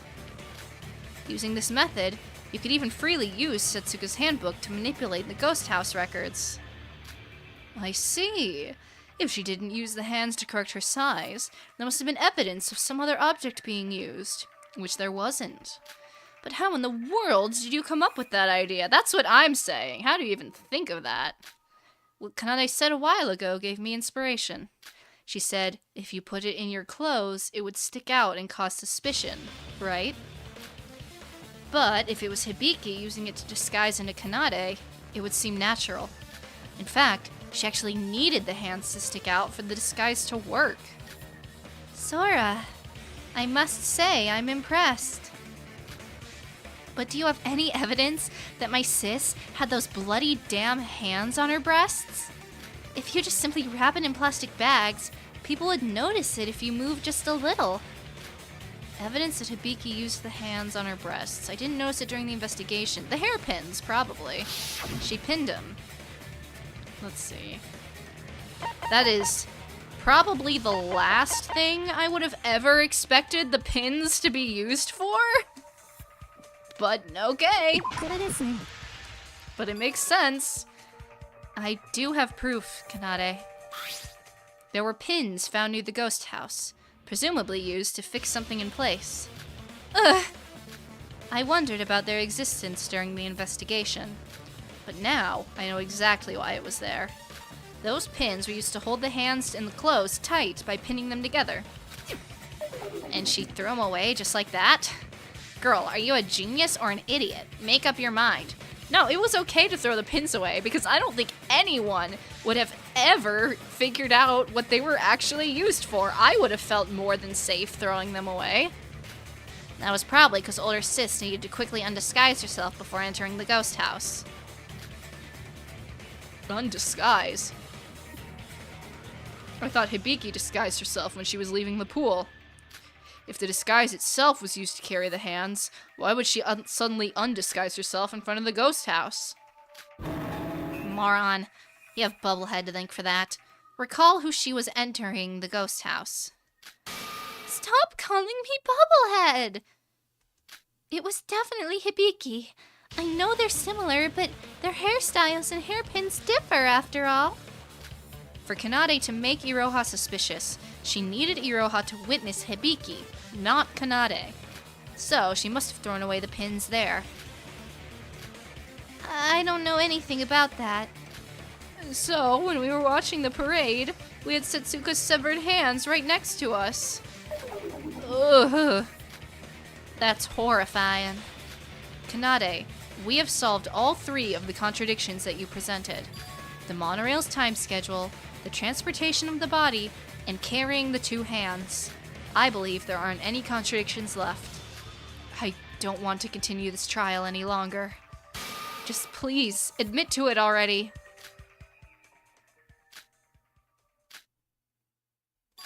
Stupid sis. She ruined it all.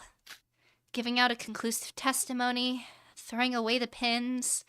I could almost laugh at her stupidity. Alright. Yes, I am the culprit. So it really was Kanade? So you finally admit to it. If it was just me, it would have been a perfect crime. But trying to use Sis as an accomplice ended up getting me caught.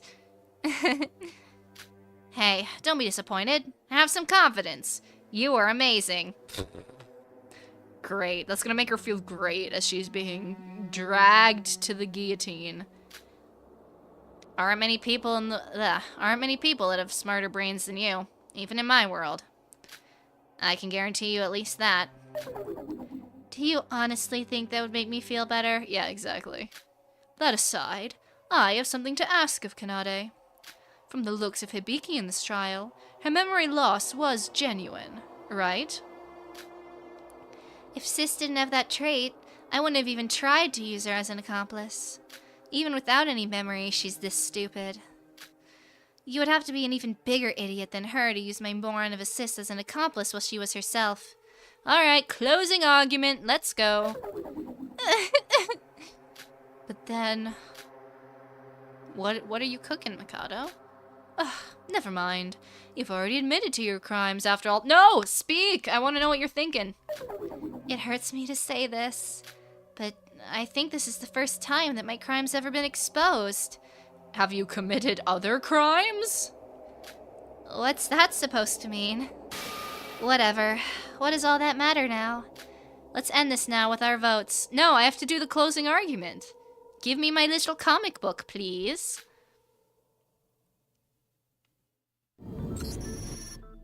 Where's the closing argument?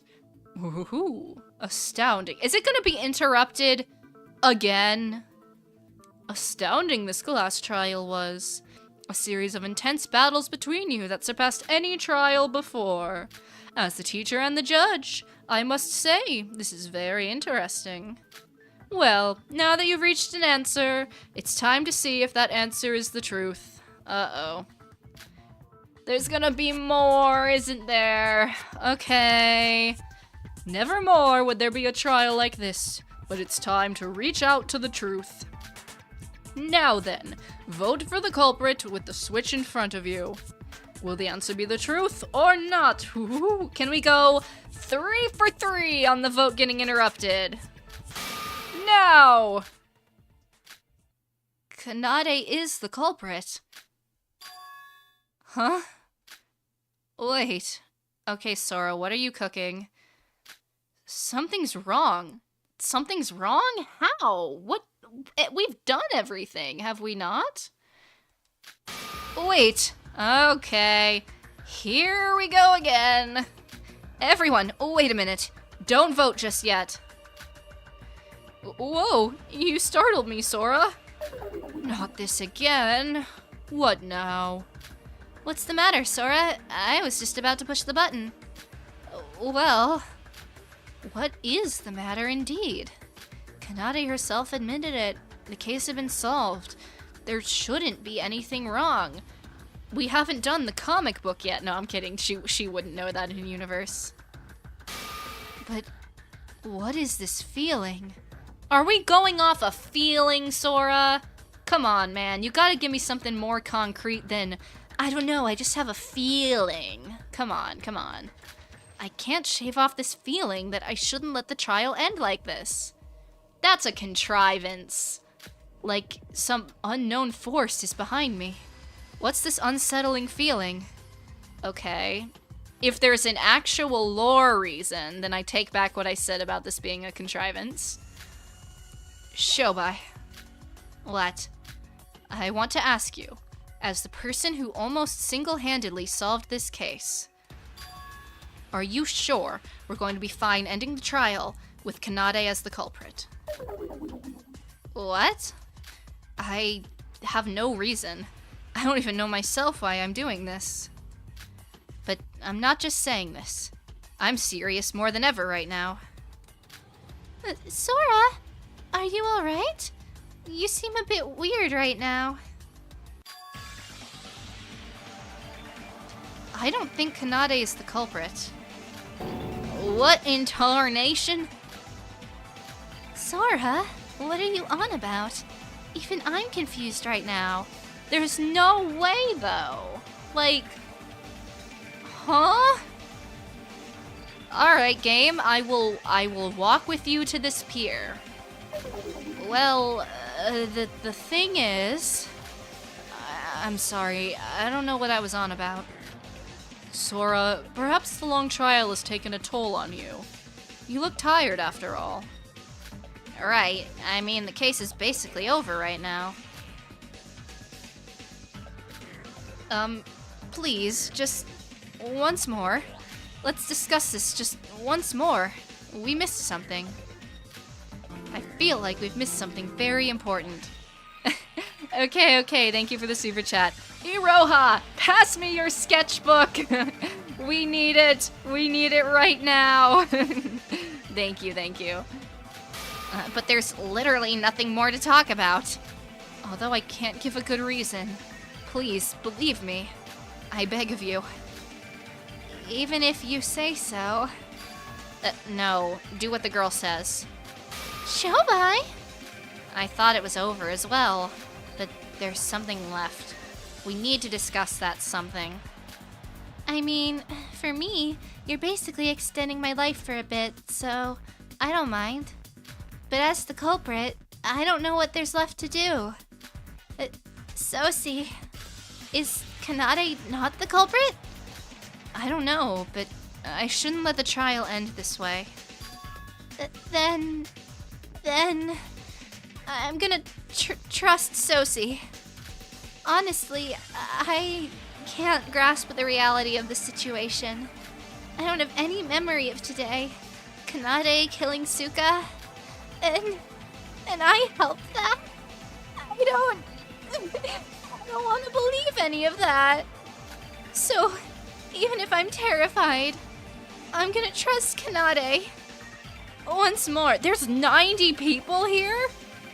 Welcome, everybody. I mean, I knew this trial was popular, but golly, glad to see you. Kanade is my sister after all. I haven't done these numbers since 100 line. What? Seriously, what is going on with this trial? Sora. You know what? I don't know what's going on, but I'm on Sora's side. Me too. I'm gonna trust Sora. A little more discussion isn't gonna hurt anyone after all. I'm telling you, it's a waste of time. I honestly can't understand the logic behind all this. I don't know what I've done, nor do I know if it's the right thing to do. If it was some force other than my own consciousness that was controlling my actions, I might be troubling everyone with a random thought that had no basis. But still, I can't go against this force. All that's left for me is to follow it. We're scrum debating right now? Okay. Let's do it.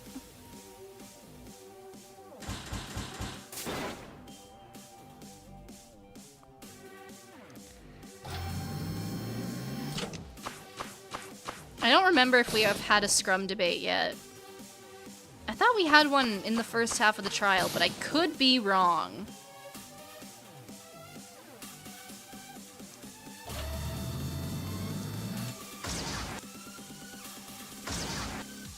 There's no way! I guess it...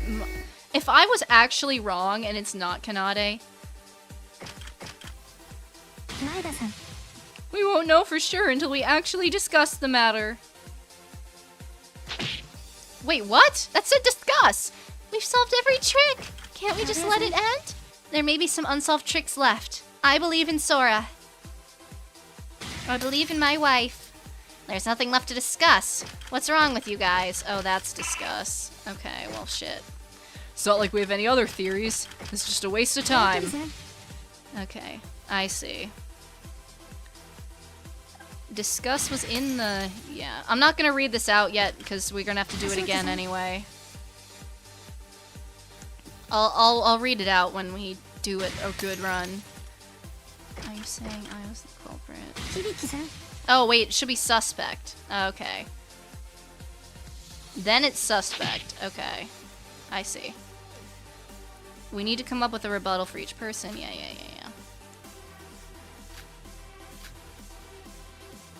I'm the culprit. What more should we discuss when I admitted it? Kanade is not the culprit. We must have made a mistake somewhere. We've solved every trick. Can't we just let this end? There may be some unsolved tricks left. I believe in Sora. There's nothing left to discuss about. What is wrong with you guys? We won't know for sure until we actually discuss the matter. It's not like we have any other theories. This is just a waste of time. Sora isn't trying to suggest new theories. She's trying to discuss more about the case. Are you suggesting the involvement of a third party? Then we'd be back to square one. Third party my ass. Quit your bullshit.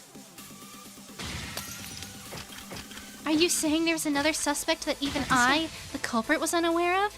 There are no other suspects. However, we cannot end the trial like this. Trust me. I hate the crouch bind.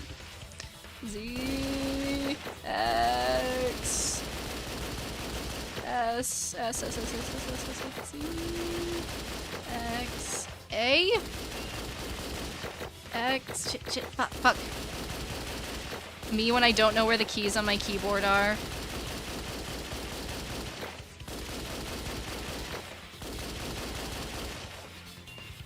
This is our answer.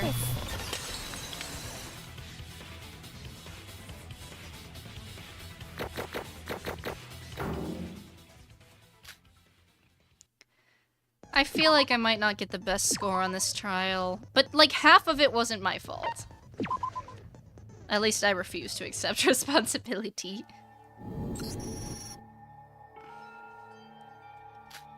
So, what are we gonna do about this? We should listen to what Sora has to say. You know she's not the type to do this without any reason. About that, I don't know the reason myself. But we should talk about this more. Then maybe we'll get rid of this unnerving feeling. But the culprit has already been exposed. Is there anything left to talk about? Oh, why don't we have a small chat like the friends we are? You know why I agreed with that girl? I also felt that something was off, though I didn't notice it until she mentioned it. We've definitely solved all the tricks. The culprit is Kanade Otonokoji. But is that truly all there is to it? Feels like there should be more to this. It does? That kind of feeling. Unless, are they referring to, like... The only thing I can even think of would be, like... It's supposed to be a double murder? Because it's chapter 3, but they wouldn't know that. Would they? Unless we're getting, like, super meta. You know? I don't know. Exactly, Shobai. I felt that too. Like, we've missed one last thing. Would you stop sharing that just between yourselves and let us in? Sora said she didn't know why she felt that. But, Shobai, do you know the reason why? There are two things I felt suspicious about. First, what happened to the missing abdomen of Setsuka Chibikuro? Secondly, why did Hibiki Otonohoji help her sister with the whole affair? I mean, like... It's 'cause, like... She had the, like, trauma response, right? That's why she helped, and it's her sister. I don't know what happened to the torso, though. The missing abdomen, and the reason for cooperation. We already talked about the reason for cooperation. They said, like, anybody could, like, yeah. Let's talk about the first one. I mentioned about the victim's missing abdomen during my theory a while ago, remember? You said it was because of the different wound marks based on which hand they used. Kanade was left-handed, and to hide the stab wounds, she threw away the torso. Thanks to that info, we were able to suspect her. But where's that abdomen, really? They would have gotten rid of the abdomen as well as Some of the intestines. Me trying not to make the same she ate it joke again. You can drain the flesh bit by bit down the drain, but Jesus. eek! But that's not the important part. The important part is, was that really the only reason? Since you've oh so kindly admitted your crime, I want to ask you, did you really get rid of it just for that? Of course. It's what you deduced, remember? From my inspection, the only lefties here were Iroha and me. Oh yeah, I forgot they said that's why they got rid of the torso, because you could tell with what hand she was stabbed with, as crazy as that sounds. If I didn't take care of it, it would have come back later to bite me. I did try to abuse this to frame Iroha, but that plan also failed. How could you? Really? Huh? I'm not the type to brag, but I've got an eye for talent. You're not the type to brag? Since when, dog? You, a person with that big a brain, of all people, wouldn't have done things sloppily. You say that, but in the end, Kanade did choose this method, right? She herself admitted it. If this was done by a spur of the moment, she might have taken this route. But from drugging Bubblehead to rigging the gate records, she definitely planned this way ahead of time. A double-layered trap of framing her own sister as the culprit, and as a plan B, framing Bubblehead. And even after she was busted, she calmly pointed out the contradictions to the theory of her being the culprit. And that same person forgot about the stab wounds, precipitatedly used her left hand, and then only took care of it. She might not have known about the difference between stab wounds beforehand. Have you even been listening? By the looks of her dismemberment skills, she's used to this kind of business. I can guarantee there is no way that a person of that level didn't know about the stab wounds. But she's the ultimate guitarist. Considering her profession, isn't it unlikely she would have reached that kind of level? People can have other hobbies, Shinji. If she really did murder Setsuka, she's probably a Void. The Void is a criminal syndicate, so that might be entirely possible. Shobai does have a point. The fact that she got rid of the abdomen means she would have known she would have been caught by the left-handed stab wound. If she knew that, she could have just stabbed Setsuka with her right hand. Okay. So there must have been something else about the wound, right? There must have been something else about the wound that made it so she had to get rid of the torso. But, like, girl, you already got caught. Does it even matter? Unless... I'm trying to cook.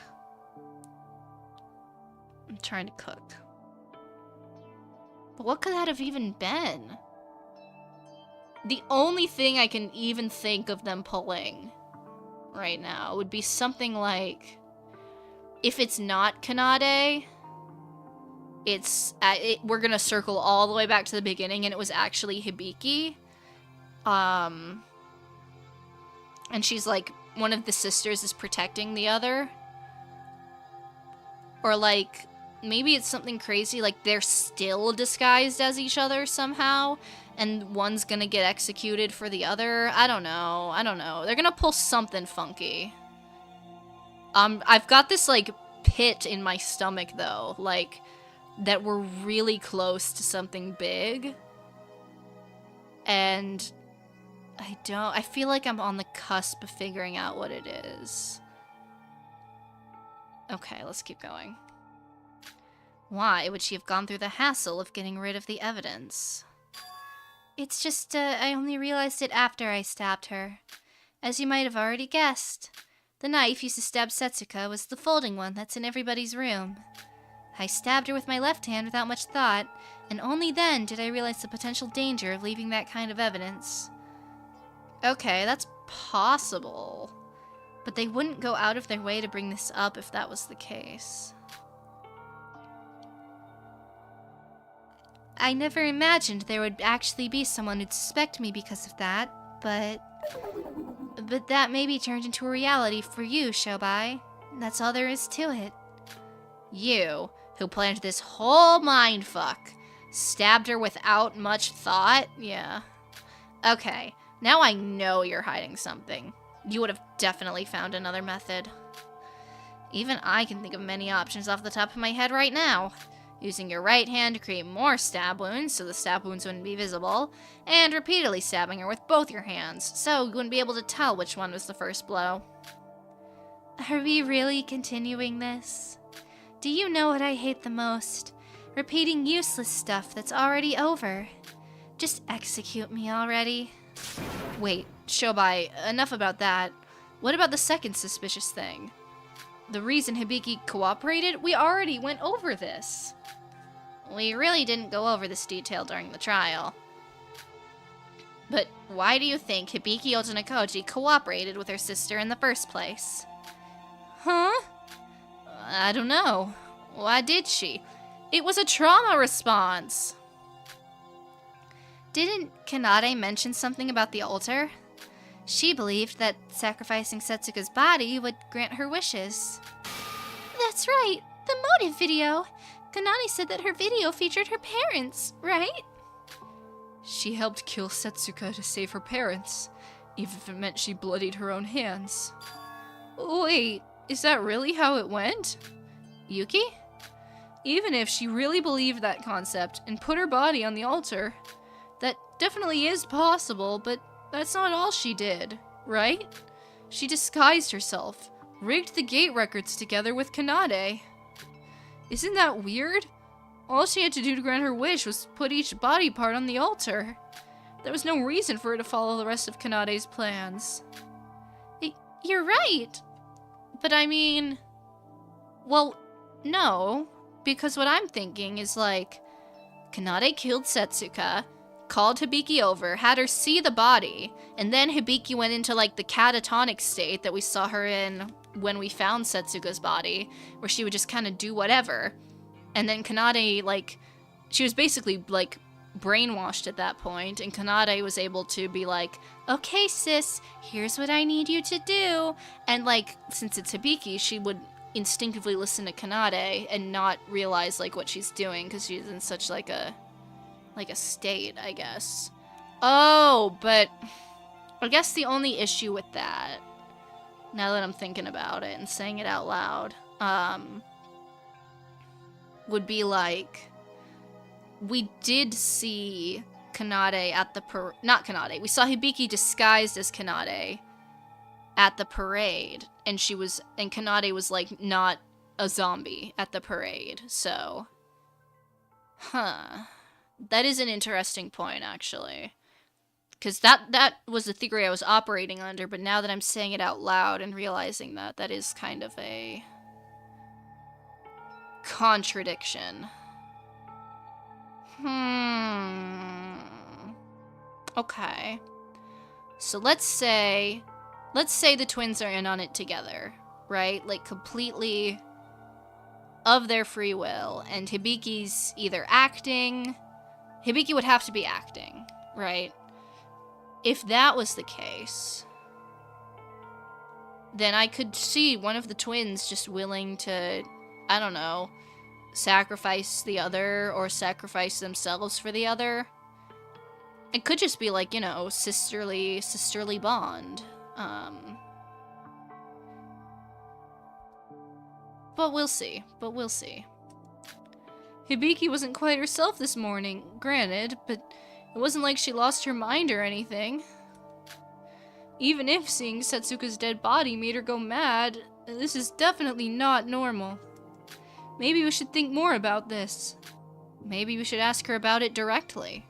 Hibiki, why were you this cooperative to Kanade's plans? Even if you ask me, I have no memory of this. I don't know. I don't know what's what. Considering she's been next to useless this trial, that would be a waste of time. The trick wouldn't have worked without Hibiki helping Kanade with everything throughout. Why did she agree to all of this? It could be like, yeah, Kanade was the one who actually... I think I brought this up earlier, that like, maybe it's possible that Kanade tricked Hibiki into killing Setsuka. Oh shit, wait, what if I'm cooking here? Okay. Kanade tricked Hibiki into killing Setsuka somehow. Like, you know, tripped and fell into my knife 10 times type situation. Whatever.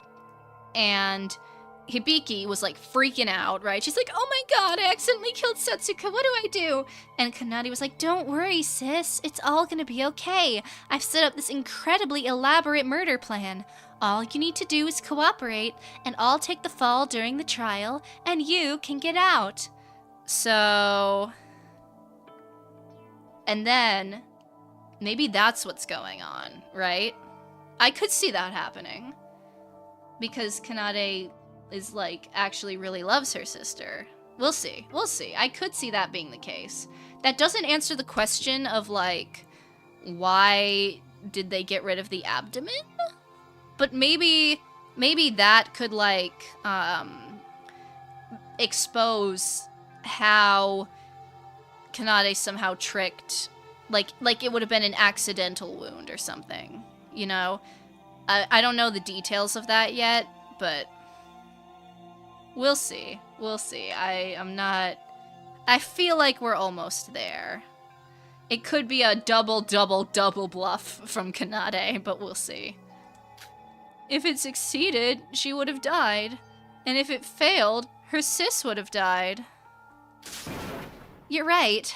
Come to think of it, this is pretty weird. The culprit is only one person. Hibiki doesn't have any benefit by becoming an accomplice.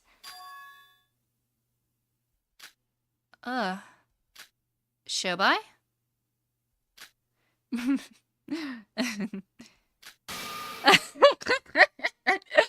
So that's it. So that was it. Holy mackerel. This one's gone bonkers as well. I've got it. A crazy theory that solves all of our questions. Really? What is it? Hibiki Otonokoji, you're also the culprit. Huh?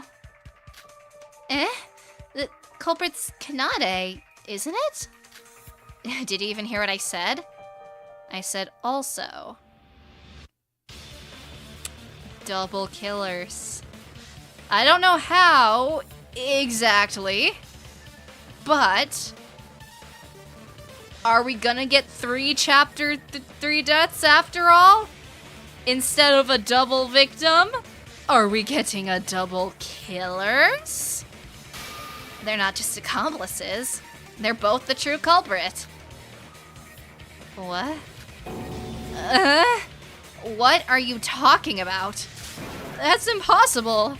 There should only be one culprit according to the class trial rules. Not technically. I don't know how exact. There's got to be a way for it to do double killers. Like, for example, say you were gonna poison. Let's say they wanted to kill Iroha, right? Let's say they wanted to kill Iroha by poisoning her coffee. If Kanade and Hibiki both held the bottle at the same time and both poured it into the coffee mug while they're both holding it, who would be the killer? They'd both be the killer. I think there are ways to do this. All right, game. I'm on board. It's against the rules for there to be 2 of them. Since when did the rules say so? What?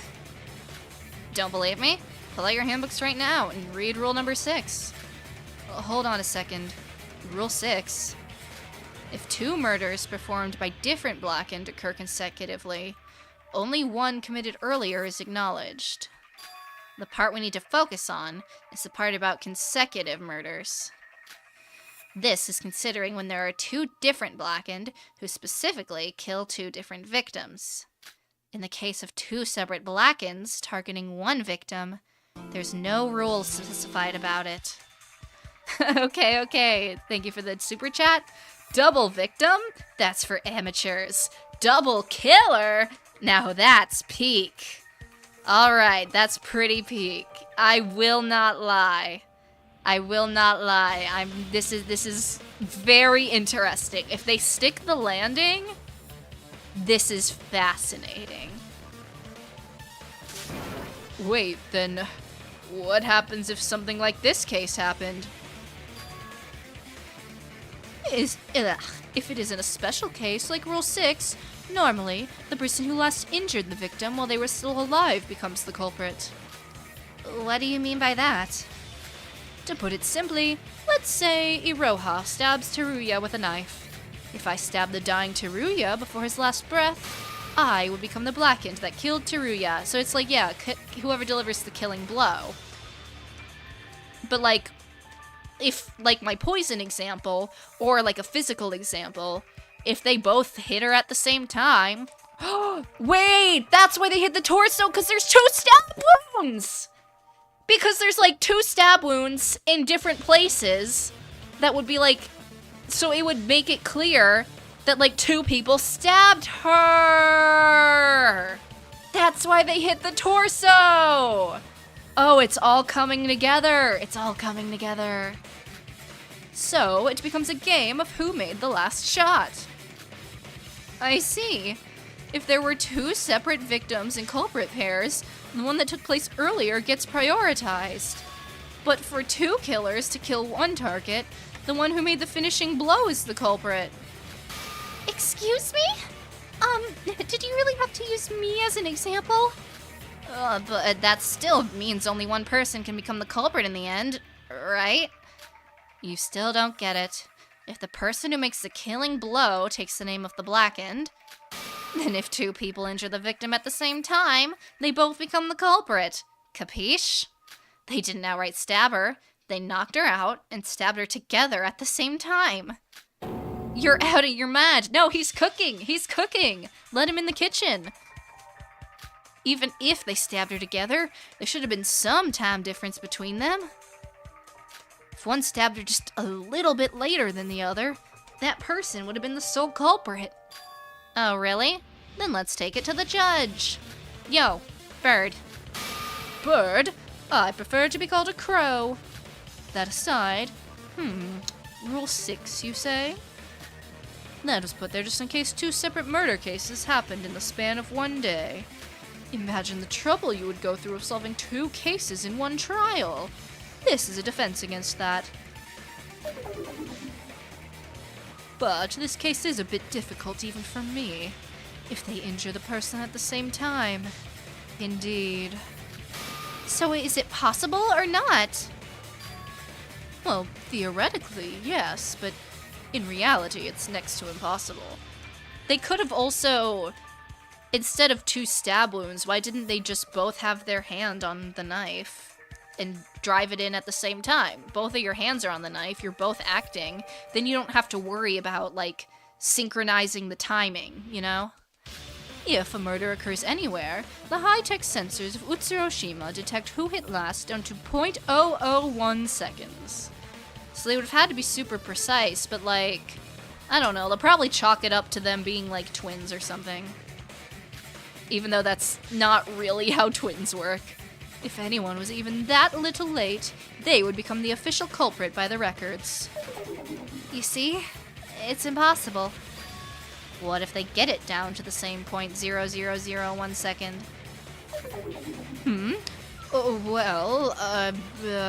We'll measure it down to 0.00001 second. And if they do it within the same 0.000001 second? Yo, Shobai, what are you leading up to? If the time difference was next to 0 according to the records, you're saying? Well, if that was the pinpoint, then, I admit it, they both become the blackened. Fucking bingo. Wow, that's so crazy. Super Simputer, thank you for the super chat. You're meant from frame 1 to believe Kanade will kill in chapter 3, from her personality from the start to her switch in the trials and just the fact they're twins, all for this moment. It's brilliant. It's pretty good. This is really interesting. All the points you make are good. Like, this is crazy work. I'm gonna need, like, to let this sink in and dissect this. Like, this is crazy. Well, wait. That's only theoretically possible, remember? Even if they thought they did it at the same time, there's naturally bound to be some time difference between them. Unless they were machines or something. Nikkei's right. I mean, I am capable of doing everything right, but for my sis, it would be impossible. Why the sudden passivity? Are you hiding something from us? What did you say? It would have been possible for you twins. If my theory's correct, then that's exactly why you couldn't have left the torso be. Of course, I'm not saying this without any basis. Proof that you two can do it with exact timing was ironically provided by Newsy over there. Newsy. Me? What do you mean by that? Do you guys remember the interview that Newsy did on the twins back on the second island? How on earth would we remember such a minor thing? How rude. My interviews are never something minor. Danganronpa has some crazy abilities on some of his characters, and for someone like Kanade, who is intentionally meant to be unrealistic, we'll get to that later, it's not out of the question.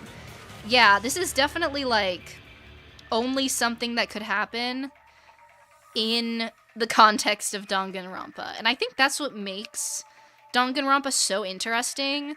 Danganronpa is very anime. In its presentation, its writing, everything about it is fully anime. And I think because of that, there's a natural slight suspension of disbelief, or like heightened reality almost, which is what makes things like this possible. It doesn't seem out of place because you have stuff like the ultimate baseball player throwing a baseball through a grate, you know? And other crazy talent-related hijinks. It's a great use of the Danganronpa setting in that sense, you know? Of course, I always remember every detail of my interviews. I even have it written down. But why do you remember that? That isn't the focus here. Just shut up and listen. If you have it written down, then that's better. Read the part about the secret behind their synergy. Well, let's see here. So, you two have shown us a fantastic performance, especially the unbelievable synergy between you two. What is your secret behind this synergy? Well, we do practice day and night, but we aren't like any other twins. We're two as one. If we're in beat, we can play within a margin of error of less than 0.000001 seconds. Isn't that right, Kanade? Huh? Oh, yeah. I see. So the fact you're twins is a crucial factor. This is a scope in itself. He's unstoppable. Well, as Shin said, we better get going before it gets too late. You gotta be joking. Wow.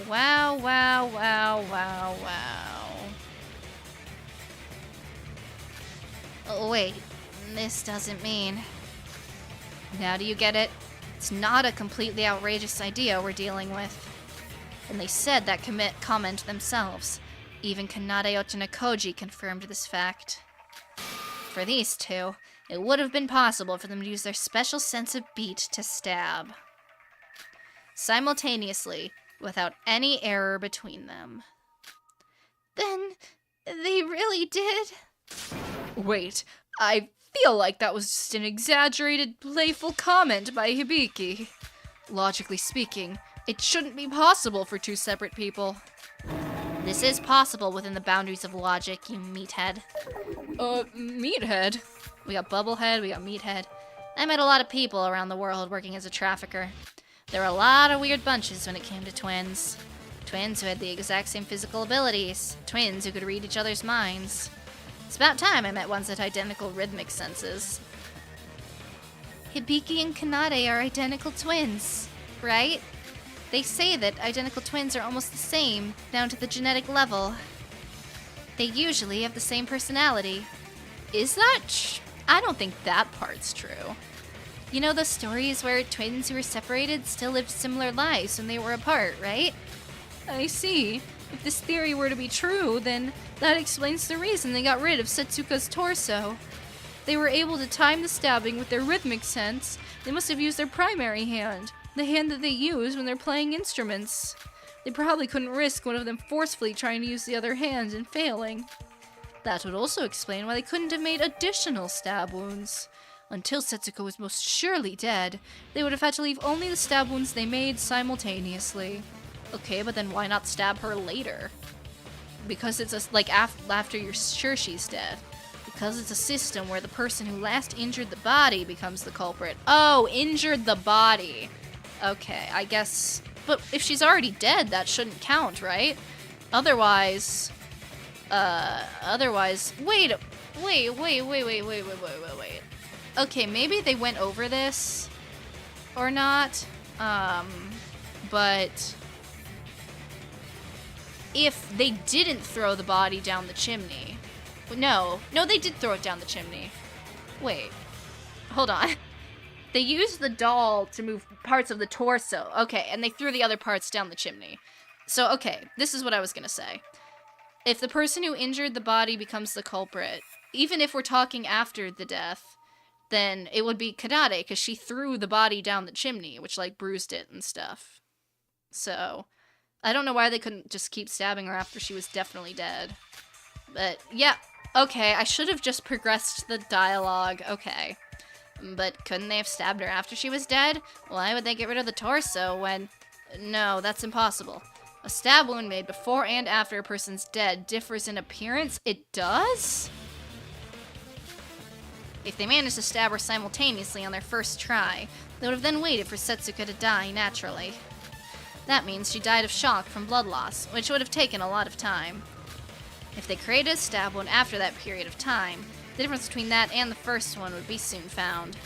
Then someone like me would have questioned it, thinking it suspicious. How exactly can you distinguish the two? I'm learning so much this trial about stab wounds, specifically. Go read a book about it in the library, dipshit. I was just curious, okay? Why you gotta be so mean? It's starting to lean toward the possibility of them both being the culprit. One more thing. You know what's scary about that girl? During that very interview, that girl clearly showed distress when her sis was giving out info without any thought. And when the first trial started, that girl asked Monocro about the existence of accomplices. Okay, but that doesn't add up then, because if Hibiki was knowingly in on it, then why would she give out all that info to help us solve it, you know? I don't know. In other words, Kanade was already planning a double blackened murder way back during the first trial. That can't be! Kanade helped us numerous times during the last two trials. Yeah, because if she died in that trial, then it'd all be for nothing. Of course she was gonna help. That was obviously an act to hide her true self. I myself didn't know what I was dealing with until the trial today. Or that. In the end, every decisive testimony, one way or another, all started from your damn foolish sister. You could have left the stab wounds be, since only I would have been able to tell the difference. But because you were taking that interview into account, you had to get rid of the abdomen. Identical down to the genetic level, eh? Ironic. You two couldn't have been more different. Shobai, that feeling of discomfort has vanished with your theory. This was it. That Kanade being the culprit wasn't all there was to it. Hang on. If they're both the culprit, then if we didn't listen to Sora and just voted for Kanade... Whether we voted only for Hibiki and Kanade, we would have been wrong and would have been punished. So Sora was right in the end. Amazing. How did you think of this? I did nothing. Honestly, Shobai did most of the heavy lifting. Uh-huh. So the two of them did it together. Is that the public opinion right now? I honestly still have doubts about this, though. I agree. As much as I want to trust everyone, we have no evidence of this claim. Sure, we have no concrete proof, but if this theory were to be true, then we can also explain Hibiki's cooperation. If they both become the Blackened and win, they both get to escape the island. So, Hibiki had an incentive to become an accomplice. This is the true ending of this trial. The Ojinakoji twins were the true culprits of this case. Oh, Sora! Do you really think that makes sense? Yes? I, and I alone, was the culprit. You think you're something real special after hearing that disgusting theory from Shobai? I tried to admit my crime and die peacefully, but it seems like I can't even do that without taking a crack at your damn theory. Open your fucking ear holes and listen. The rebuttal showdown is about to begin. I know how to play it. This one's hard. Thank you, Non-Triangle, for the super chat. I still think the ultimate 17th student is the killer. At this point, nothing would surprise me. Alright, lock in. Oh my god, oh shit, oh god. What? I can't even read that.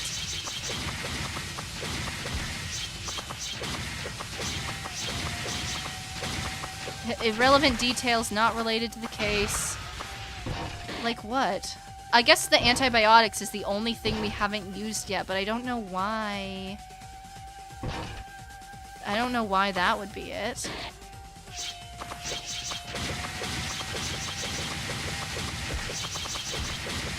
Without any evidence? Kanade's picking up a tough fight. I need evidence. A clue that's not been used yet. Okay. So I probably just have to do that with not any evidence.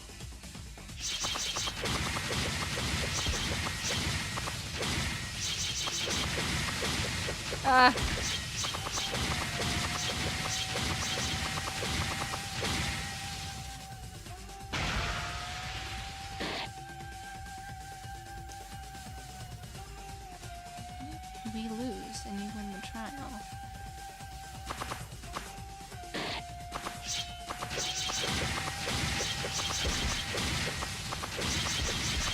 Go. No, no! Oh, did we get it? Okay. By the skin of my teeth. Yeah, I don't even know what she said. Like, I was not able to read any of that. I just saw the yellow text and pressed buttons. Okay. Saved. Continue. Proof. You say there's no proof? Obviously. It was impossible from the start. A flawed theory. Let me ask Shobai himself. Do you have any proof? Yes? And you claim to say you know something that even Shobai is unaware of? Of course not. In the end, this was all just a baseless theory. No, I do have proof. I don't know what the antibiotic does, but alright. What? After hearing what Shobai said, I looked through all the evidence I found once more. And there was one single evidence that didn't have a place anywhere in that theory. Yet, nobody knew what it was for. A bottle of antibiotics near the pool. Antibiotics? I don't recall ever seeing that by the pool. It wasn't even opened. But antibiotics in the pool? That's a pretty weird combination. What was that doing there? We can deduce its use if we combine it with Teruya's testimony. Teruya, when you testified about the blood packs, didn't you mention another change in the infirmary? The infirmary? Oh, yeah. The medical kit disappeared for a while and somebody put it back. Are you talking about that? Medical kit? So was the bottle from the kit? Did they just forget to put it back? That doesn't seem right. Kanade was there. She would not forget something that obvious. Well, I checked the inventory of each room 3 times a day. Morning, lunchtime, and evening. And the medical kit that was definitely there yesterday evening had disappeared when I checked the room this morning. I was gonna tell you guys, but it wasn't like it was a murder weapon, and I just assumed somebody needed it as an emergency. Then I saw it sitting there in the back in its place at lunchtime, as if nothing had happened. So that means somebody used the medical kit this morning, right? Well, what does that have to do with the theory we're dealing with? Looks unrelated to me. As Teruya said, a medical kit can't be used to kill someone. And, since we're dealing with a murder, a medical kit being used to save someone seems far off from the evidence we're looking for. However, I don't think that's the case. This was insurance used by the culprit to create a double blackened situation. Huh? Insurance? You said they used their primary hand to stab Setsuka simultaneously without any error, right? But, as Shobai called out, Kanade is an extreme perfectionist. What if they managed to fail the timing? What's a dinky little antibiotic gonna do? Oh no, they didn't. They were gonna use it to heal Setsuka back up if it failed? Oh yeah, I just stabbed someone. Let me use an antibiotic. Exactly. Kanade had taken the medical kit with her for that exact reason. But why was the antibiotic bottle still there? I'm not gonna say they used the antibiotic to heal her, that's silly, but like, why was it left behind? Preposterous! How could you know if you'd succeeded or not in the first place? Dude, a monochrome exists for a reason, you know? So they stopped Setsuka together and called Monochrome to check if it could be accepted as a double blackened murder? Is Monochrome even allowed to tell them that? I mean, there's no reason not to. Telling the blackened that they're the blackened shouldn't be a problem, right? That aside, the bottle was decisive evidence. I never saw that during my investigation. Where the hell did you find that? I just kind of saw it rolling around near the pool. How would they have left that behind? Kanade was so meticulous about literally every single detail, and you're expecting me to believe that she left an entire unopened bottle of antibiotic at the pool? But bullshit! I never even opened the damn thing. There's no way I dropped the...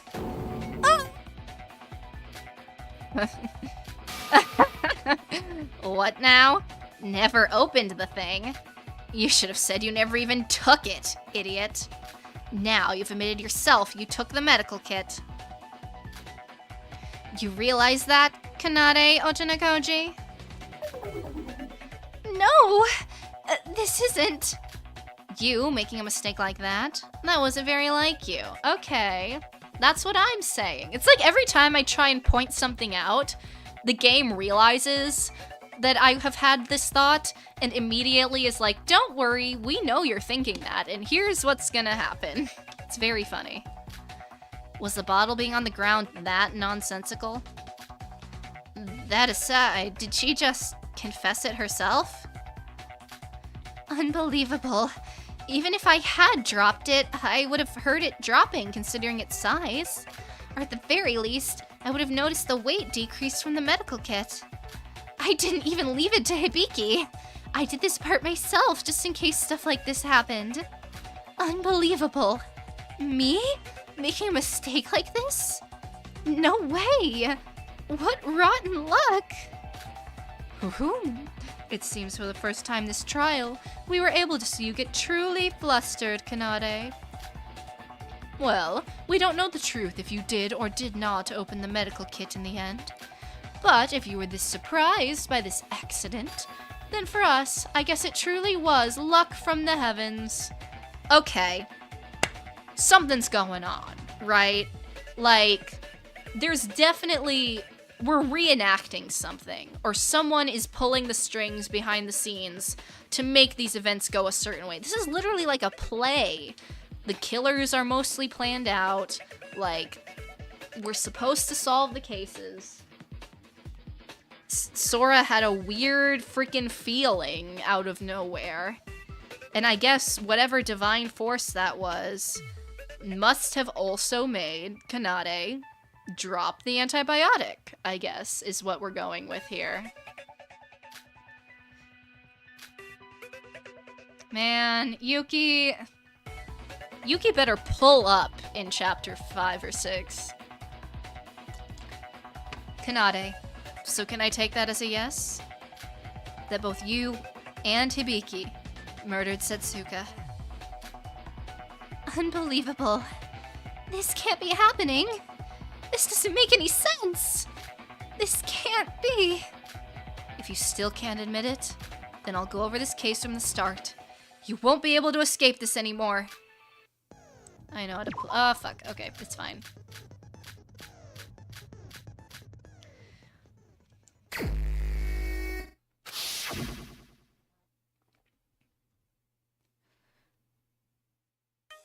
Alright.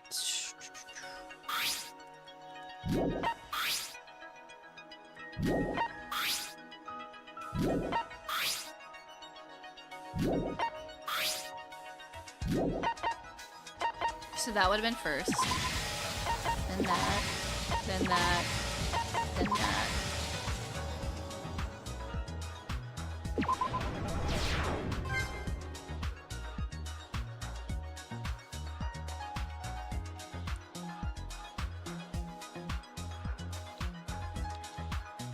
Okay. What's next? Stabby stab. Iroha notices the second culprit.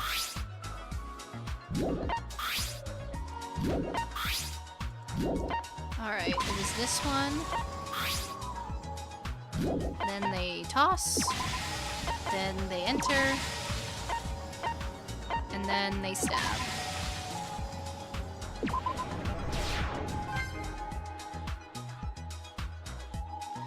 Okay. Antibiotic.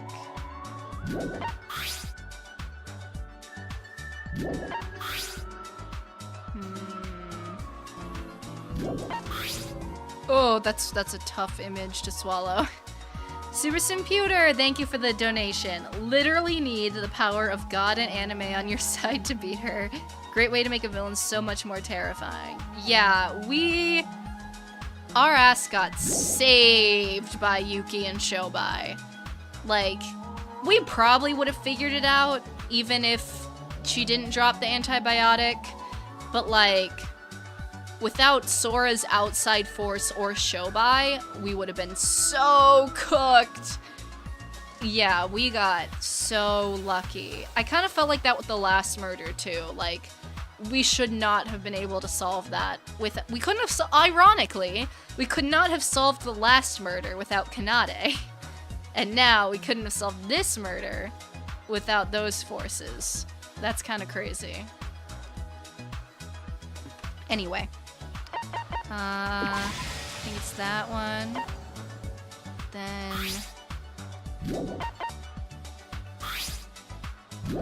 Then they did that. Then that. Then that, I guess? Maybe? No? Okay. Maybe I switched the last two. Wait, shoot. Ah, shucks. No. No! Okay, hold on. We need to go through again. Cancel. They had to go get the supplies. Oh, wait. Wait, but she dropped the thing after... Wait. What is this one? After leaving the pool to get the necessary tools. A no entry sign. They returned to the pools and started cutting her up. The culprit accidentally dropped... Maybe? What's this one? No, that's not it yet. Maybe? You might switch the first two. Okay. Pool, antibiotic, chop chop, disguise. Surely. Okay. Let's see. Iroha. Oh, my poor girlie. She looks so cutesy in this.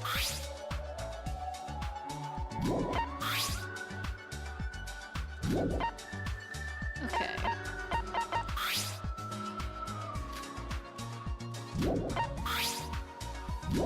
Okay. So, Iroha was called. Culprit went out. This culprit was waiting. And then probably that? No? Ugh, shucks. Iroha had to be first, right?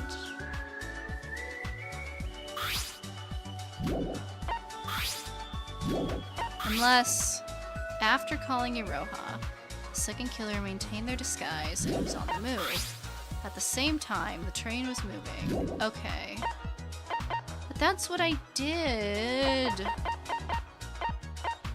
And that wasn't it.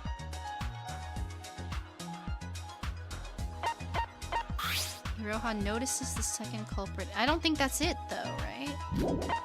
I thought I had the order right. Let me think about it. Cause, like, this has to be... Stop. Nah.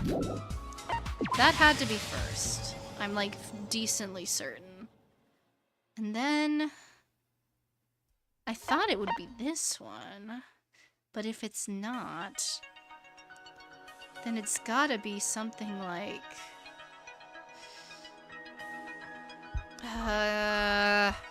this has to be next. But if this isn't next, then that can't be next. So maybe it's like these two? Maybe it's the... Since this is the Iroha panels, maybe it's that. Okay, sure. Ah, I didn't mean... I always accidentally click ahead. Hold on, okay. And then I want to cancel. No, thank you. Okay. Let's see.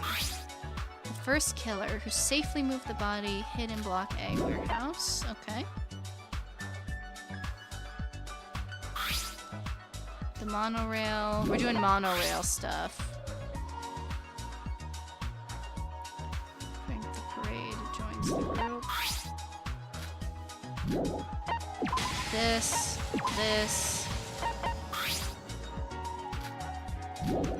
That and that? No.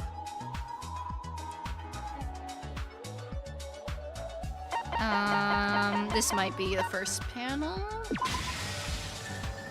If that's the first panel, then maybe I had the rest of them right.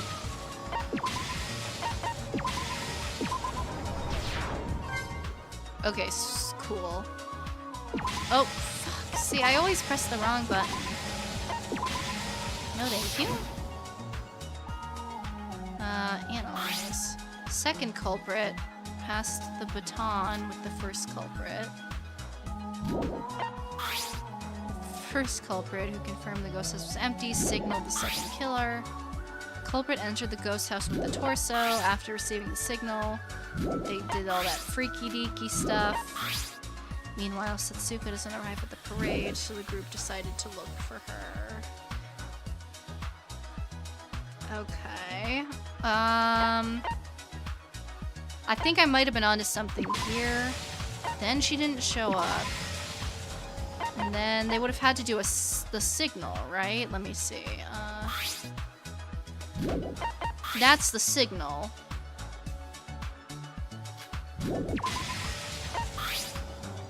First culprit.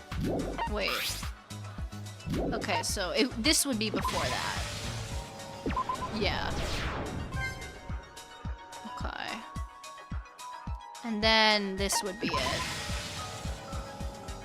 And then what? Then what happened?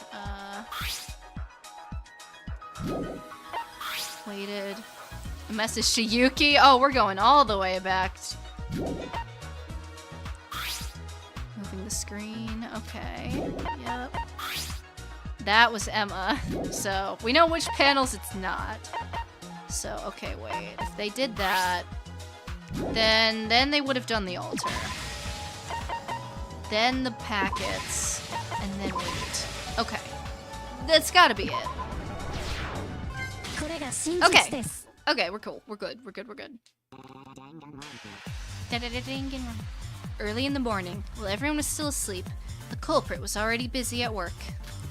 Using the fact Mikado prepares our breakfast early in advance, they put sleeping drugs in the coffee at Iroha's seat. This was to eliminate any alibi Iroha might have had in the afternoon. And when day broke, the case began for real as the culprit called Setsuka out to the pool. Before they headed to the pool, the culprit took large quantities of blood packs and a medical kit from the infirmary. Since it was already gone by the time Teruya checked it in the morning, it was the only chance they had to take them. Then, they arrived at the pool and attacked Setsuka. They didn't quite kill her just yet, but only knocked her unconscious. Immediately after this, the culprit signaled another culprit of this case to the pool. Yes, this was the first time that two people were both the culprit of one murder. That's so crazy. Here, the first culprit handed their handbook to the other culprit over the gate. This was to manipulate the gate records, a crucial trick used throughout this case. The second culprit entered the pool using the handbook they were given. The in records of the first culprit and Setsuka already existed in the gate record database. So, when the second culprit entered through the gate, the result showed an out record for the first culprit. The second culprit was able to enter the pool without using their own handbook and leaving a record. Next, the two stabbed the unconscious Setsuka simultaneously with a knife. Originally, the one who stabbed later would be the real culprit, even if it was a matter of milliseconds. However, our killers had an extreme sense of rhythm with each other, to a point the difference was undetectable. This was because they were twins that had ultimate talents related to rhythm.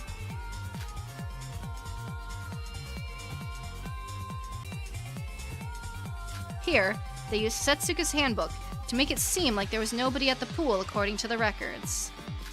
As she was leaving, she also put up a sign that said, "Pool sanitation time. Please do not enter," in front of the pool. This way, no one else would enter the pool while they took care of the body. However, the culprit made a huge mistake here.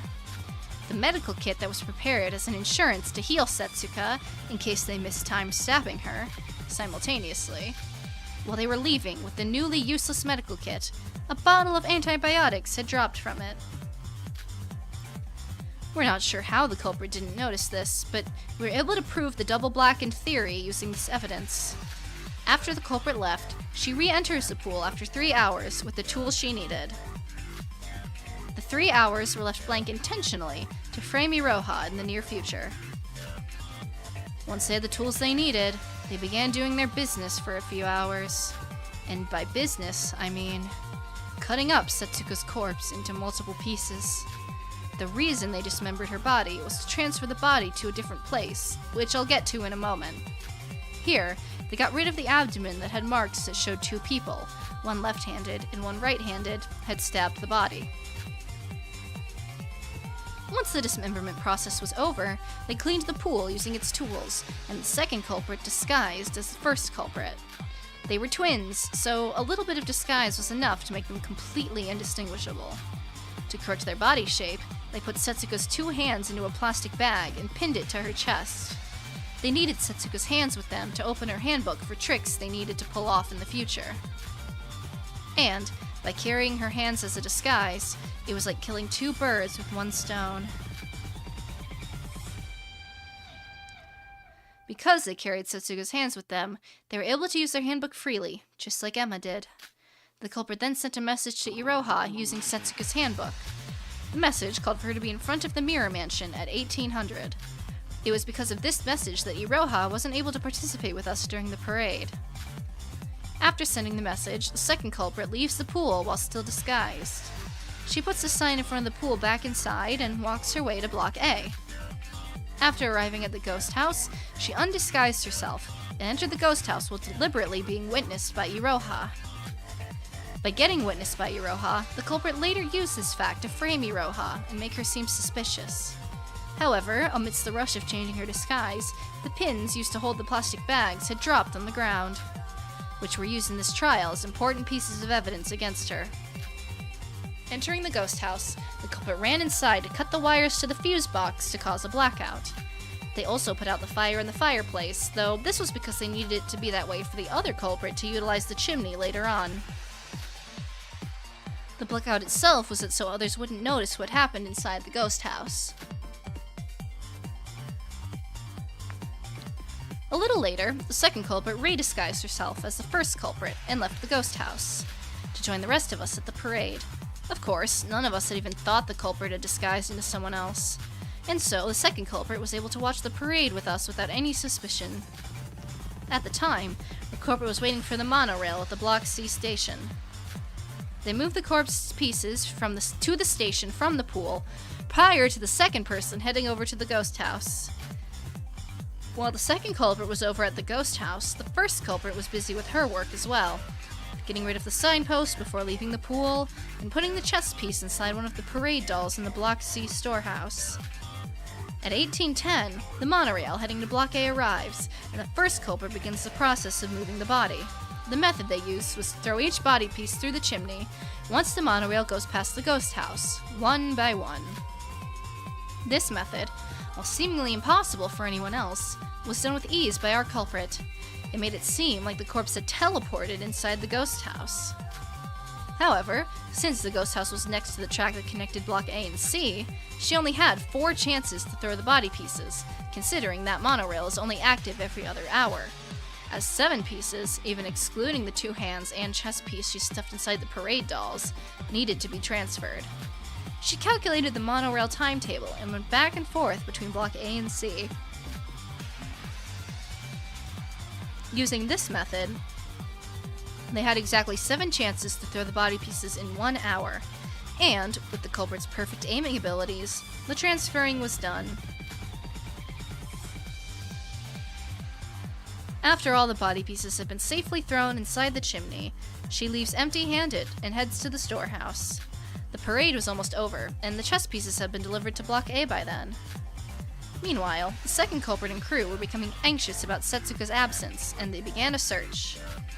Pretending to look for her and heading to Block A's storehouse, the 2 blackens met up and switched places. The reason the second culprit disguised in the first place was to create an alibi, while the first culprit was busy throwing corpses on the monorail. And, since that was finished, there was no reason for the disguise from then on.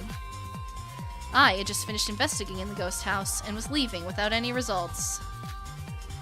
And, after confirming that I left, the first culprit signals to the second culprit, who was still hiding inside the storehouse.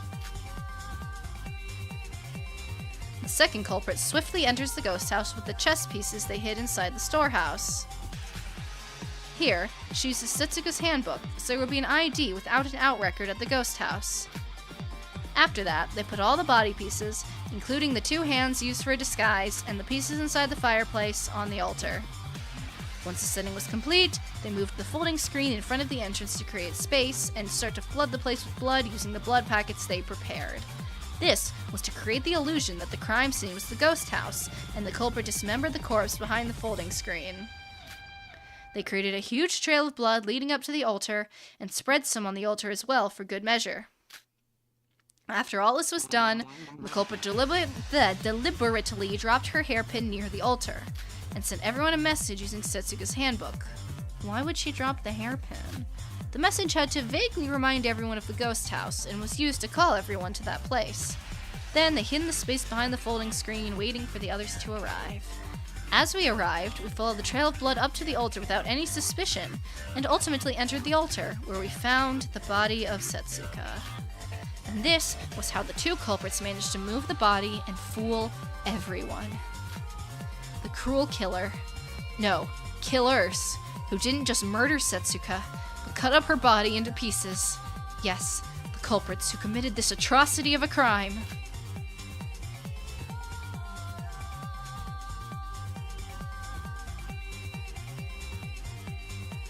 Kanade Otonakoji and Hibiki Otonakoji, the ultimate guitarist and ultimate vocalist. It was you 2!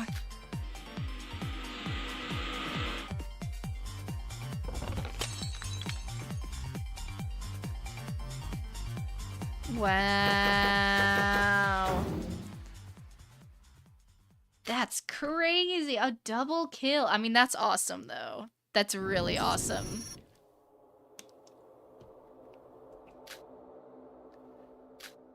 Are you still gonna defend yourself, Kanade? Hibiki, it's the same for you. You might not have memory of it, but the results of this trial show this fact. The fact that you are also the one who killed Setsuka. No, that can't be.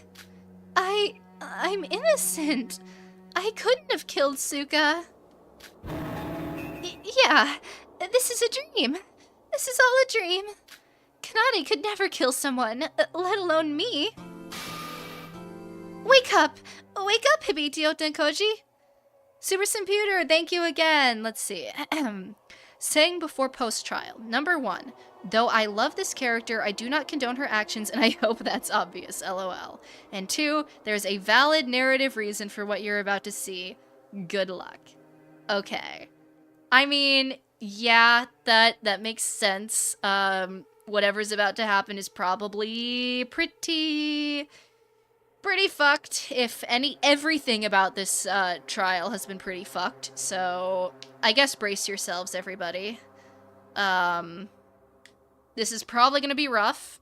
So if you're watching the VOD as well, maybe just keep that in mind going in. But it is good to hear that there is allegedly narrative justification. So I guess we'll see what happens. Hibiki, I'm afraid this is not a dream. Whether you remember it or not, you have committed a murder and lost the class trial. If the answer we've deduced is true, you'll soon be dead.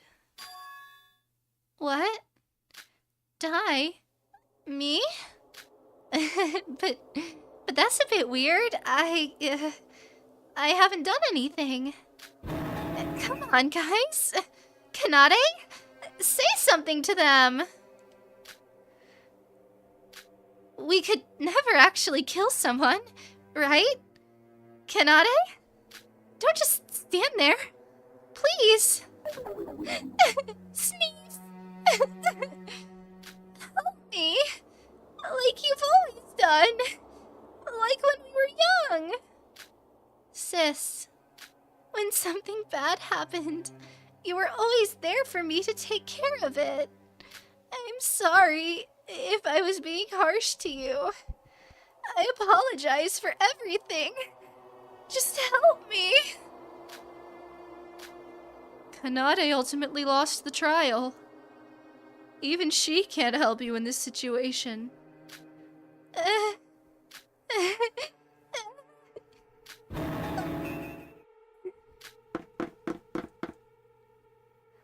Out! I'm gonna break the door! Now, Hibiki, the trial is still in session. Please return to your seat immediately. This sucks, bro. I'm not having a good time. Ooh, CG. Let me go home! I hate it here. I need to save my parents. I'm so sick of this place. Let me out. Just let me out.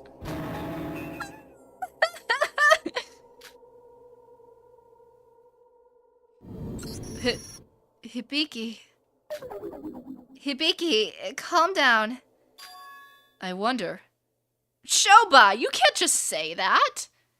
That's a crazy thing to say. What? I've been keeping an eye on her since she was a suspect during the trial. But something's off with that girl. I mean, the younger sis is a crazy bitch for sure, but the older sis isn't far off as far as I can tell. The mic is not co-op. I have it set to, like, not peak, but I might be able to turn off the clipping. Hold on. I just have it like that so I don't blow your guys' eardrums out, but let me see if I can maybe mess with the filtering.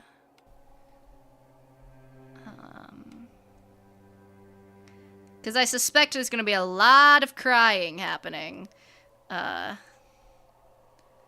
So, let's see. Did that work? Okay. I turned off the suppressor, so we'll see if that does anything. That was the only thing I had on the mic, so hopefully it won't tweak out again. If it does, I don't know what else to do about it, but I will try also to not directly scream into it as well. But anyway,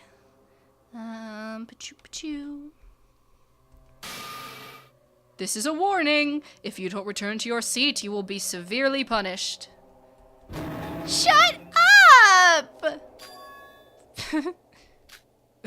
Kanade? Sis. So adorable. Ew. Okay. No. Are we going the Kyo route? Oh, God. I have no way to run, right? If you can't avoid it, enjoy it. It is tragic that my plan has failed, but if I get to see my sister's most despairful dying moments while I die, that doesn't seem that bad of a death. Oh, we're doing the Junko thing? You've won. We were the culprit of this case. Oh, man. Narrative reason.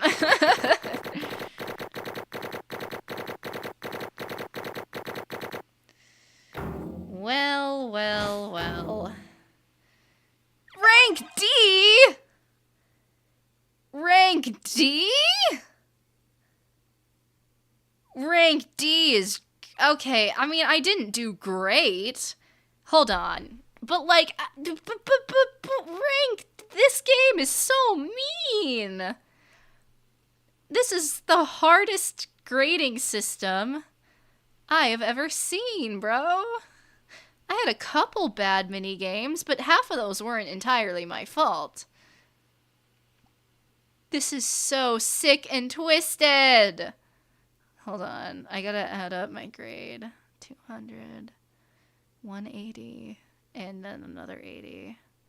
Divided by 15. That's an 87.6! That's a B+! That's a literal B+. Wow. I mean, I had a couple mini games, but golly, gosh darn. Rank D.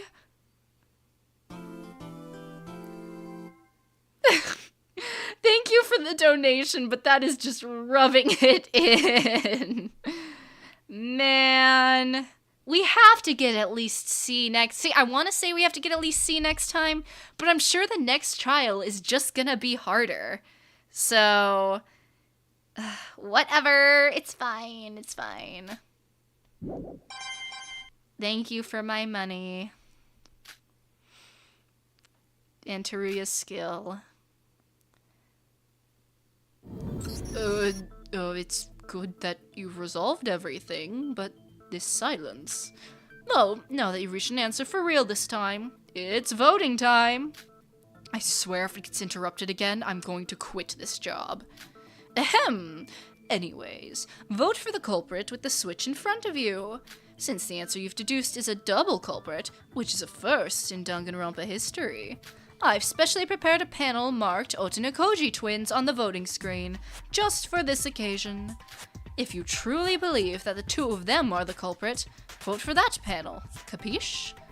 Now, will that answer be the truth, or not? Now!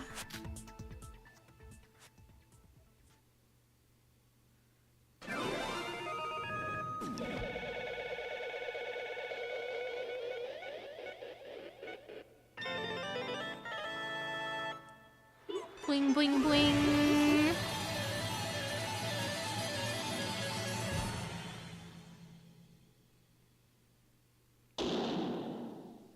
We made it through the trial. Let's go. Yes, I would like to save. Thank you.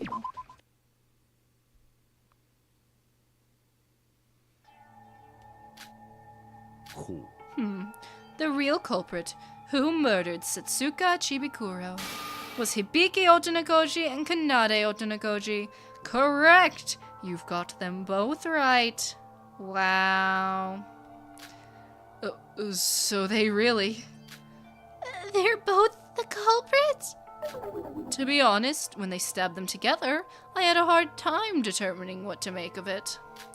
A class trial is a system, by definition, that, while multiple victims can occur for one case, no two students can be the culprit. However, I replayed the clip countless times, and no matter how you look at it, they stabbed her simultaneously. Even the computer couldn't detect the time difference. I had no choice but to admit it. In this killing school trip, the rules are absolute, and this case did obey the rules. My most honorable praise for the twins, as they found a loophole in the rules and used their talents to pull off a feat truly impossible. I was confident I would win this trial. You would have lost if you voted for my sis, and that result wouldn't have changed even if you voted me. Whoever you voted for, I was going to be safe. And even I had a backup plan of framing Iroha.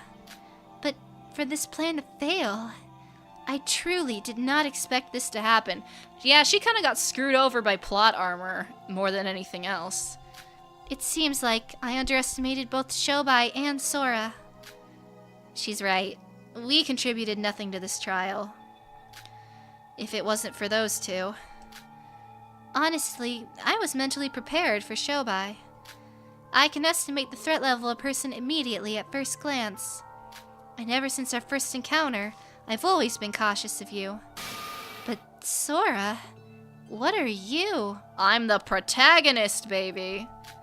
You have nothing special to boot, and you can't even remember your own talent. How is someone like you able to win against someone like me? Sora, what really is your talent? That's what I want to know. Yeah, as Chad is kind of saying, if you're either watching live or watching the VOD, apparently, I wouldn't know firsthand, but I trust the people saying this, stuff's gonna get fucked. If you're sensitive, we seem to possibly be leaning into incest as well. Probably other psychological things going on. Based on what Shobai said, if that stuff disturbs you, totally feel free to dip out now. Thank you very much for coming. I appreciate you being here. Mwah mwah, all that good stuff. But just keep yourself safe, you know? Anyway. You. Twins, answer me. Why in the world did you murder Setsuka? Nikkei? What's wrong? I thought you didn't care about whether we died or not. Well, I do have an idea why you're acting like that. What's that supposed to... Wait. Is she implying he liked her? They never interacted. Forget it. It's not like I'm going to tell you anyway. That can't be what she's implying. Like that he had a crush on her or something. Surely not. That aside, you asked why we killed Setsuka, yes? Oh, one more thing about triggers.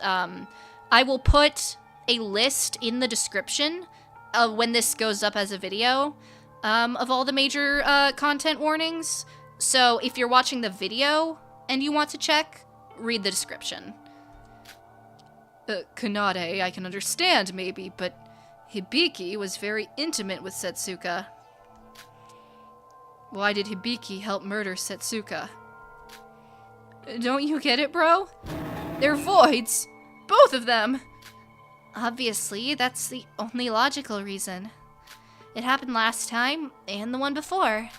We're trying our best to harmonize and survive, and they're trying to ruin it. Then the two twins were both voids?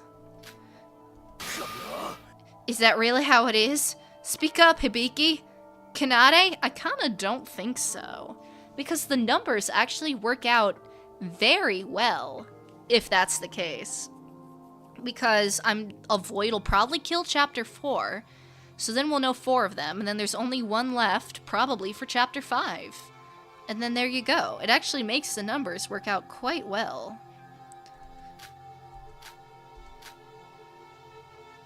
Were the two twins the voids? Was that again the reason this murder had to happen? We have 3 void survivors if we include Mikado. If the 2 of them are voids, we now know the identity of all 5 voids. It's not that easy. And just when we were waiting for the twins to answer... I'm terribly sorry to interrupt this, but Then don't speak another word, so just shut up. I haven't even told you what I was going to say. You're being especially rude to me today, Teruya. Well, I do have some important news. The thing is... So they're not voids. Those two twins. What? What do you mean? Why are you the ones to decide that, you little... No, he's absolutely right. The Otonokoji twins have no relation with us voids. Huh? But the voids were supposed to murder each... It seems like you're confused because the previous murders were all committed by us voids. But the voids are simply there for Plan B. I've repeated myself countless times. Anyone can become a murderer. Huh. I can tell that at a glance. The voids, up until now, strictly did things by the rules. They wouldn't dare do something this vague on whether it's against the rules or not. And that is exactly why I feel very conflicted about this. Where was my poor void fellow when they were supposed to kill this time? What? But that means they killed someone when they weren't even a void? Why? If they weren't a void, what reason was there for them to kill someone? We had a whole motive, Yuki. Keep up. That's right, Yuki. We made a mistake in thinking it was common sense that a void will always be the one to murder one of us. There was a motive for every one of us this time. The motive video that Mikado gave us.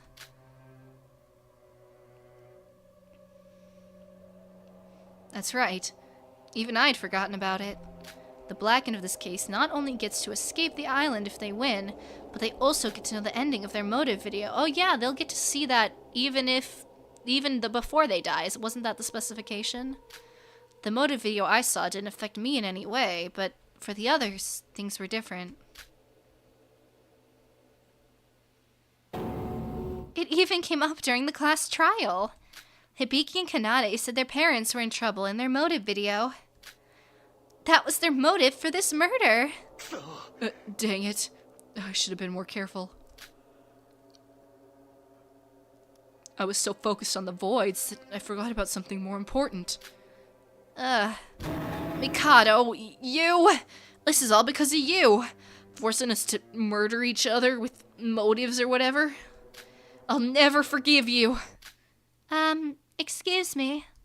It wasn't really like that. What? I said I didn't do it necessarily for those stupid videos. Yeah, I mean, didn't we establish earlier that she had been planning this since, like at least chapter 2? That was before the motives were even brought up. Girly was playing the long haul. My sister could have done it for our parents, but to be honest with you, I couldn't care less about those things. Those things? But they're your family. My sister is the only family I've got. And you said it yourselves during the trial. I've been planning a double blackened murder ever since I heard about the rules of the class trial. The motive videos were distributed just yesterday, so how could those be the motives for our murder? Then why would you do something as horrible as killing someone? I don't know where to start. Well, everyone, take a look at Hibiki here. Let's start from there. What about Hibiki? Don't you think something's off about her? Hibiki? Hibiki, you're still a part of all this. Speak up. Oh, she's gone. Is she alright? Oh my god! So cute. The hell? Kanade? Everyone, meet my lifelong project and the motive for this murder. So, what do you think? Oh, what nonsense is that? I can't keep up with all this. Still don't get it? I'll tell you everything one by one. Hibiki, hand. Do a backflip. What? Eee! That scared me. Oh no. Oh, this is, Say you love me with a smile. Hi, hi! I love you, Kanade. Oh, dang. Me too. I love you too, Hibiki. What is this? What's going on? Hibiki? Hibiki, wake up! Hibiki! It's no use. Hibiki in this state can only listen and react to me. I don't like that. How did you do it? Hypnosis? Mind control? So that was what you meant by that. No wonder little shit's actions didn't make sense. Shobai, do you know what's going on? How can I put this? The culprit of this case wasn't Kanade and Hibiki, but more like Kanade and also Kanade. What do you mean? Speak some sense. Why the hell are you always shouting at me? Trial's over, so I'm not gonna give two shits about you. Ask the girl herself. So, don't you all agree that my precious toy is adorable? Kanade? Would you please kindly explain what the fuck is going on here? Sora didn't say fuck, but I had to. It's my pleasure. We two are gonna die anyways, after all. If we're gonna talk about this, everything started way back when we were young. We're identical twins, 10 seconds apart from each other. I can't remember if I knew it instinctively when I was born, but I realized something when I was around 3 or 4. That I was better than Hibiki in every way. Are you talking about your talents? Everything. Talent, personality, skills, or whatever. But, as I realized it, Hibiki must have also realized that she was the lesser of the two. And ever since she acknowledged that when we were young, she's been abusive towards me. As I was too young at that age, I didn't object to her actions. And I ended up giving in to her. Then, one day, our mother told our sis to play with me for a change. But Hibiki back then loved Shiro so much that she replied she loved Shiro much more than me. Who's Shiro? And those words hurt a lot, especially as a kid. Shiro? Who's that? Yeah. Is that like another friend or like a pet? A puppy we used to have as children. Oh no. Oh, I don't like where that's going. A small, kind, white teacup poodle who was really friendly with people. Oh no, does the dog die? Even when I was being abused by Hibiki, I still loved Hibiki. I thought of her as family, and I wanted to get along with her. But when I heard that Hibiki liked some puppy more than me, is she gonna go full yandere? I felt an uncontrollable wave of jealousy. As long as Shiro was alive, I was never going to get closer with Hibiki. That was when I decided to get rid of it. Get rid of it? What do you mean by that? Iroha, don't make her say it. What do I mean by that? I literally got rid of it. The next day, when I was alone at home... Okay, if you're sensitive to animal abuse, I would maybe leave now, because I'm like, it's pretty clear where this is going.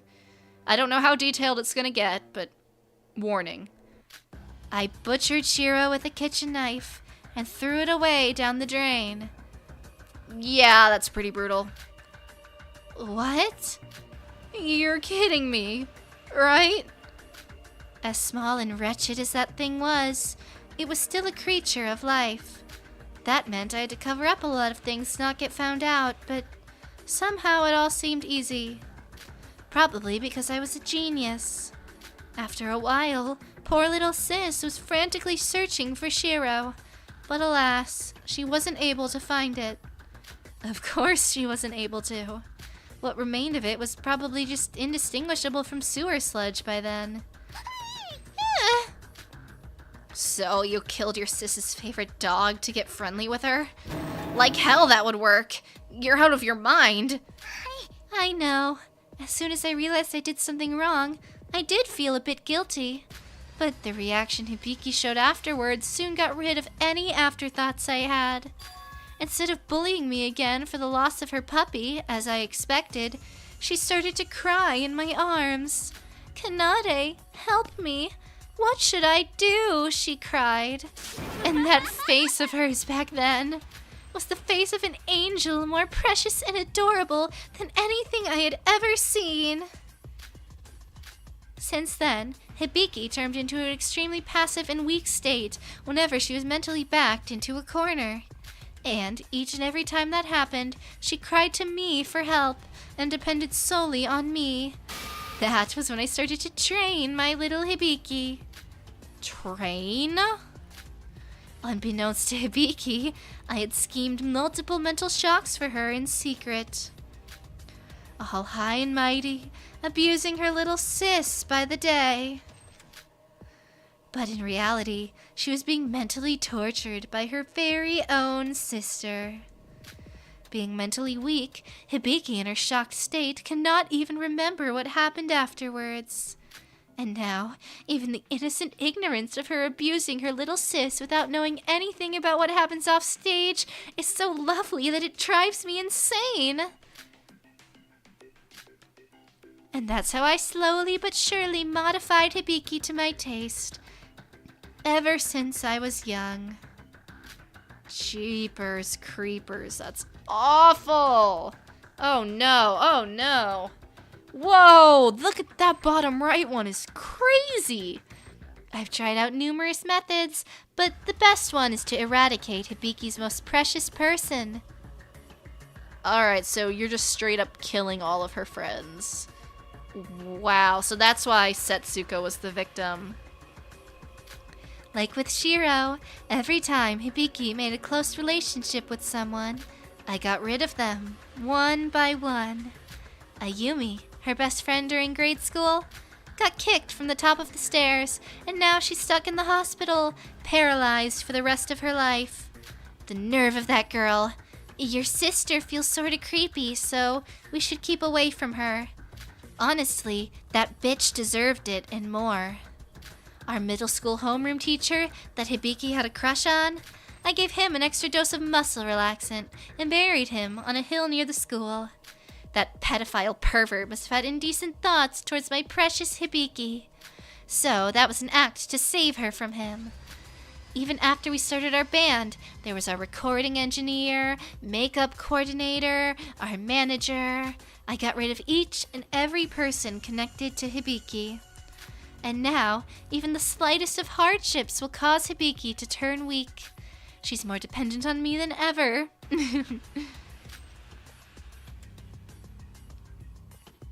Wait, what? So you're basically saying that Setsuka wasn't your first victim? No way.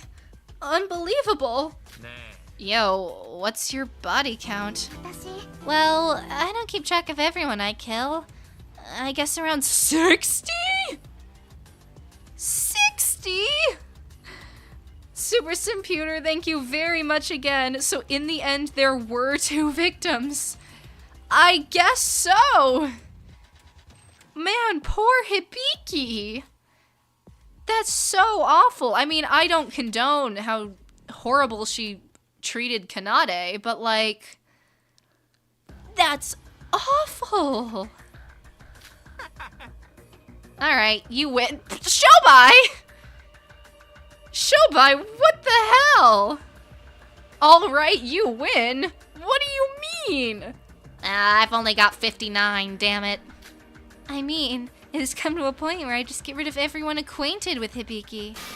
How in the world did you not get arrested for all this? Well, it's either because I was too perfect or because the cops were too stupid. My bet is on both. That's why I told you, this was the first one that I actually failed. Is that why you killed Setsuka? Because she was friendly with your older sis? It didn't have to be Setsuka, so long as that person was the one most intimate with Hibiki. Though she did get on my nerves, to be honest. Anything that could help Hibiki recover from her mental state must be eliminated. Why? For what reason? Why are you so obsessed with Hibiki? Reason? How about I ask you a question instead? Do people need a reason to love someone? I love Hibiki! If she is just full-on yandere plus incest for... Okay. I love Hibiki. If you could have your loved one all to yourself, anyone would have done the same. You're crazy!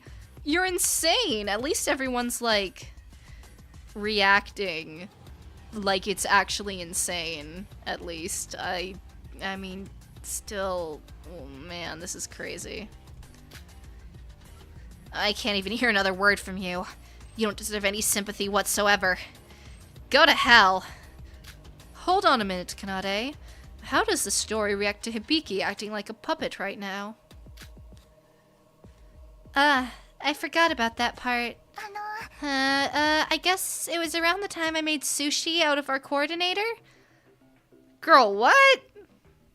When Hibiki realized the coordinator she was close with had gone missing, she came to me, crying. But something was different. She was bawling like usual, when suddenly, her eyes lost focus, and she didn't show any human reaction. And when I spoke out to her, she started to do exactly everything I told her to do. No complaints, no reactions, like as if I was controlling a game avatar. That might have been one of the happiest moments of my entire life. Sis being controlled by my words, ew. Afterward, whenever Hibiki's mental state took a certain amount of damage, she turned into a puppet, like this. It only lasted for a short time the first time around, but it lasted longer and longer, until now I can just switch it on and off whenever I order her to. From that day onward, my training goal for Hibiki had completely changed. I previously trained her to only look toward me. I now trained her to be the perfect puppet. My final goal was to make Hibiki my very own puppet all the time, regardless of her mental state. If we had escaped off this island after killing Setsuka, and maybe killed one or two more, I could have achieved that dream. What a waste. I see. You know it's fucked when even Mikado is like stuttering a little bit.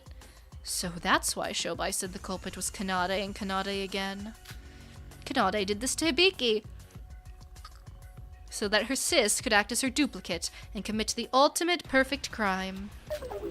When did it all start? When did Hibiki start acting like this? When was she already in this? Was she already in this state when we met her this morning? No, she still retained herself back then. Throughout this killing school trip, I was looking for the perfect opportunity. The point where Hibiki's mentality reached the threshold. And through that motive video of her parents getting attacked, I knew it was time. So, I just executed my plan that I had prepared. Your plan?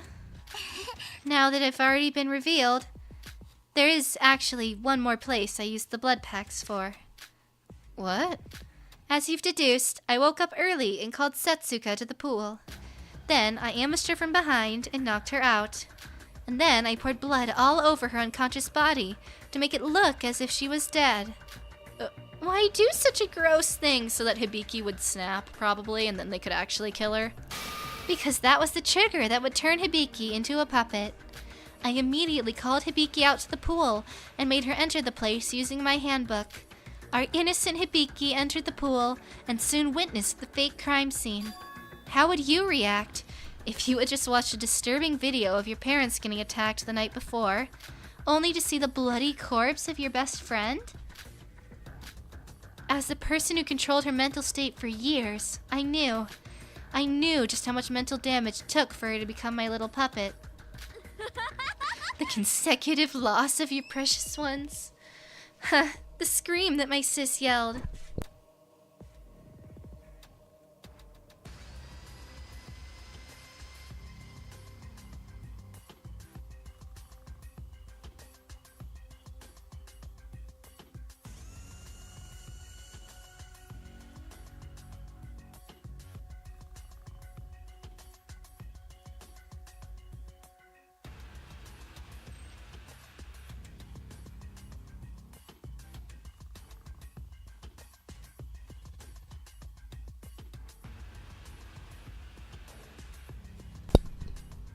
Okay, sorry. No, we're all good. I still get the chills. So, when Shobai said the amount of blood used at the ghost house seems a lot less than the amount of blood packs taken, that was the actual reason why. How could you? Controlling someone as you please, and she's even your family. How was I supposed to make stupid Hibiki cooperate with the plan if I didn't take control over her? She wasn't going to agree on killing someone in her normal state in the first place. This was all for Hibiki. She did want to leave the island after all. But that was all ruined by you people. Does Hibiki know any of this? Of course not. Hibiki loses most of her memories when she regains her sanity. So it would be next to impossible for her to know this. But Hibiki still cared about you and loved you more than anyone. Kanade Otonakoji, as a human being and as family. You really are the worst. Call me whatever you want. People come in different shapes and sizes after all. Okay, girly does not care. I didn't really expect you to understand me anyway. Yo, crazy girl. Not that it matters now, but let me ask you a question. You admitted to your crimes towards the end of the trial, right? Wouldn't someone as smart as you have been able to find another way out back then? Now, what nonsense is he on about? Feels a bit weird, like we didn't win for real. Like she gave it to us. I wouldn't have been able to guess the double blackened part with that albino girl. You might have still had a shot at winning the trial. I'd rather keep my dignity than struggle till I went down ugly. When the double blackened murder had surfaced, it was already game over for me. Moreover, I wanted to see Hibiki despair. Despair? That's the word. I honestly didn't have any regrets with my life. I already played with my sister to my heart's content. Of course, escaping this island and being together with a completely puppetified Hibiki does sound tempting. But nothing beats my desire to watch Hibiki's face full of despair. Not just any despair, the one moments before death, the one just before her life ends. The one that she'll take to her deathbed. One gripe I have about puppet Hibiki and mentally broken Hibiki is that her face is too predictable, making it uninteresting. Just imagining what my poor sis will look like when she comes to the realization of what's coming for her makes me so excited. Yo, albino. Are you talking to me? Ugh, do something about this, will ya? This girl's too crazy for even me to handle. You're good at stuff like this, right? What do you mean by... But when I looked around, everyone was silently looking away from Kanade. All rightfully so. Her story seemed out of this world, even for me. A story from a fantasy world, one that was too insane for us to even comprehend. A degenerate who makes you want to throw up just from the fact that you're breathing the same air as her. So true. At least they're, like, admitting it. That was the true identity of Kanade, a person whom we once thought as our friend, as our classmate. But the worst thing was that she wasn't done just yet. I guess, then, now we can proceed to our finale? Huh? Oh, wait just a moment, Monocro. I forgot to mention, I found this while rummaging through her pockets. A letter? Oh, is this what she was gonna tell us, maybe? I don't know why she'd write it down, but would you care to explain what that is? This is a note that I found inside Setsuka's pockets when I killed her. I was so busy that I didn't have time to read the details, but but the fact she had it on her body probably means it contained an important message for us, right? Setsuka? Read it, now. What do you know, Nikkei? What was their connection? I don't remember them ever, like, talking. But, like, okay. Hold on. Is she gonna tear it up? That would be so evil. This. Why? What does it say? Is she gonna, like, eat it or tear it up? That would be absolutely insane. Well. Wow, do I feel bad for you guys? Would you just tail us already? Mikado, you sure you'll be alright? What? No, I'm not following you. Well, it's just that voids? Wow, you guys have a tough road ahead as well. Kanade, what does the note say? This is a will written by Setsuka. A will? From Setsuka? It seems like, in case she was killed, she kept track of all the information she learned. Information? I don't recall Setsuka ever telling us about that. She must have discovered something. I don't know why she didn't tell us sooner, but she must have found something big. Come to think of it, she was acting weird ever since we arrived on the third island. You're right. She did talk like something was up back when the motive was revealed as well. My, this is really big news. She kept this to herself? So what does it say? Just tell us. I'm so sorry for this, but... Yeah... I'll be taking this as keepsies to my grave. That's a wild CG. And also, that's one last big middle finger to the entire class. Man, that's crazy work. No!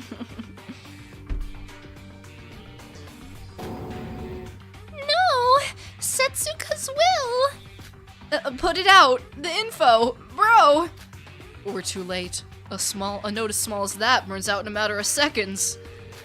You... What the hell do you think you're doing? This note contains incredible information. Amazing scoops that could be really damaging for Mikado. But what does that have to do with me? I'm about to die after all. I leave this and everything up to you. Were you expecting a silly, dramatic ending like that? Unfortunately, I'm not that good of a person. Rather, I despise each and every one of you.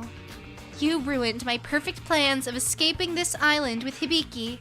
Yes, this is my petty revenge for losing the class trial.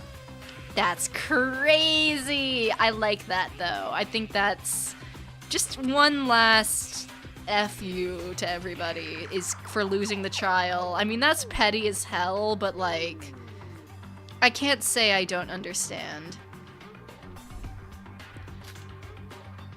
An adorable tantrum by me, if you will.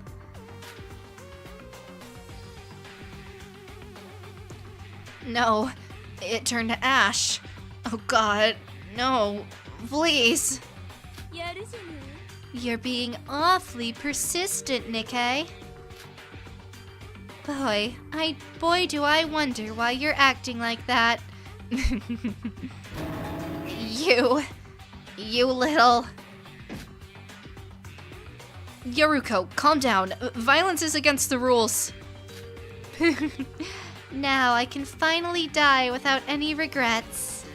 Let's go, Monocro. I'm sure you've prepared a wonderful and fitting execution for Hibiki and I. Now, hold on. I appreciate your enthusiasm, but there's still some things I have left to do. Have you all forgotten? The blackened of this class trial had the right to know their ending of their motive video, regardless of the results. The execution comes after that. Honestly, I couldn't care any less. Let's just skip to the good part and start the execution. You may feel that way, but Hibiki begs to differ, don't you think? This class trial acknowledges both of you as the Blackens. So, obviously, she has the right to see her videos ending. Coincidentally, you two have the same motive video, so I'll just have to play one. I see. Poor sis. I guess it wouldn't hurt to let her know what happened to her parents before her death. Sis, wake up. Come on, look up and focus your eyes on me. You're returning to your own self again. Now. Kanade? Is this, the trial grounds? Did I... Sis, we're going to be executed. But before that, they're going to let us see the ending of our motive video as a prize for being the Blackened. Come on, why don't we watch it before we die? Die? Me? Don't you remember? You and I killed Setsuka, and we lost the class trial. No, that can't be. I would never. Why would I get executed when I did nothing wrong? Sneef. Ah, please don't. I don't want to die. Hibiki, come on, don't cry. You're not a baby now, are you? Now, come on, look at the screen. As a procedure, it is required that you watch this video. Wait, why am I the one consoling her? Sis, aren't you curious about who really attacked Mom and Dad? At least we get the chance to know who did it. Or would you rather just die without knowing what happened? Sneef! Well, she doesn't seem like she's fine, does she?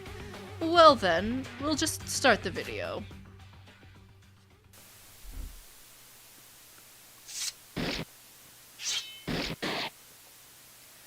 I don't know how gruesome this is gonna be, so once again, potential warning. Last time we saw a video at the end of chapter 3, it was, a lot of dead kids, so... Don't kill me.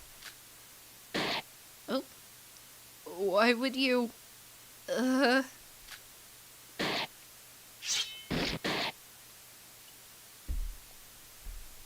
huge screen over our heads showed a video of a couple looking around to be their mid-40s or 50s, getting stabbed repeatedly by someone. The man seemed like he was already dead, with blood spewing out of his throat like a fountain, falling out as she pleaded for her life. At least we get the chance to know who did it. No. Mom? Dad? This video is a first-person perspective recording from the very person who murdered the Ochinokoji's parents.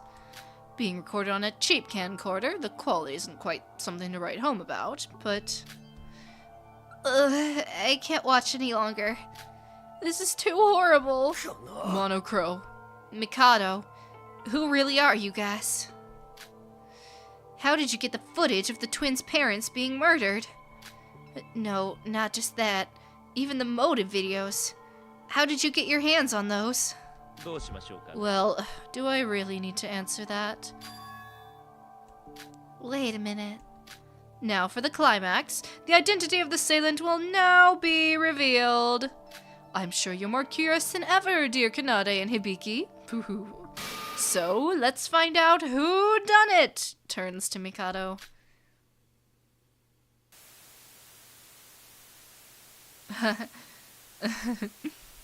Whew. The person, after murdering the couple, was breathing heavily as they looked around. It was as if they were looking for something. The video wandered from place to place until it stopped at a full-body mirror in the corner of a dark room. And in that mirror, the reflection showed who the mystery assailant was. Did I miss a Sneef? Why are you guys saying Sneef is over? I might have missed one on accident then. I've been trying to Sneef. Anyway. Oh, it's Kanade! Well, yeah, I suppose this was inevitable as well, based on her little backstory. It's hot in here. The person in the mirror, the person who savagely murdered Hibiki and Kanade's parents, was none other than Kanade herself.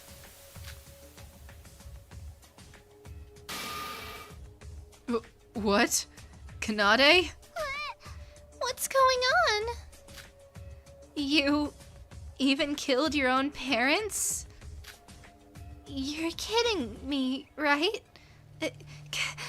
Kanade, tell me it's not true.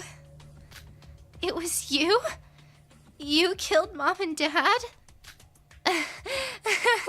How? I trusted you all this time. So then what's this? Mikado, would you care to explain this video? I never murdered my parents. Sure, that is definitely our house, but I never did such a thing. Granted, I did plan to murder my parents eventually, as a finale to my Hibiki puppet plan, but I had decided now was too early. I don't know the exact details, as Monocro is the one controlling most of the killing school trip. But I can say for sure that both this video and the videos that everyone received are certainly not made up in any way, shape, or form. I swear it's true on my magician's oath. Nobody gives a shit about your oath, so that doesn't sound that convincing. I get that you're angry, but stepping on my pride like that... Wait a minute.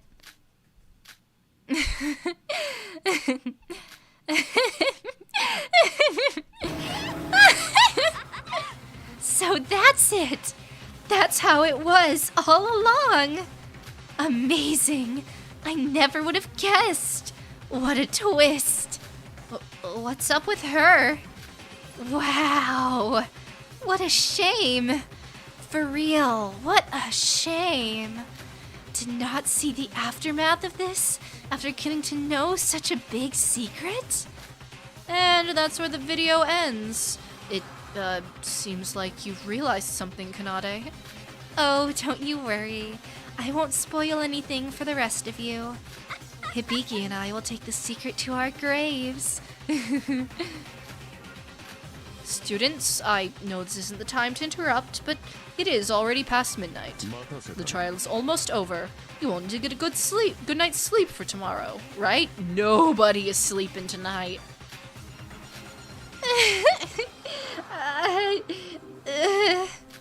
Come on, sis. It's finally time for the finale. Show me, sis. Your most despairful last moments of your entire life. No, don't you come any closer. You monster.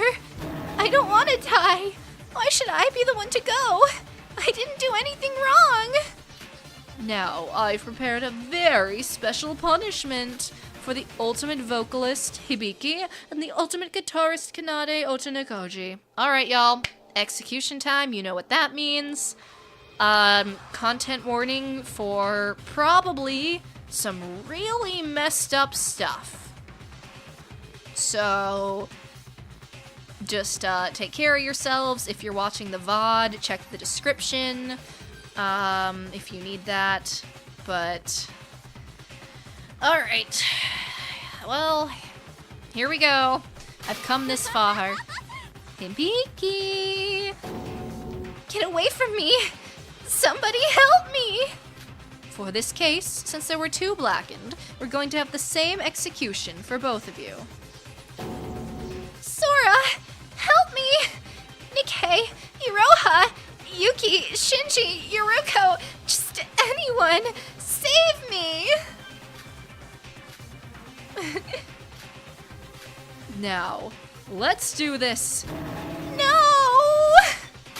It's punishment time!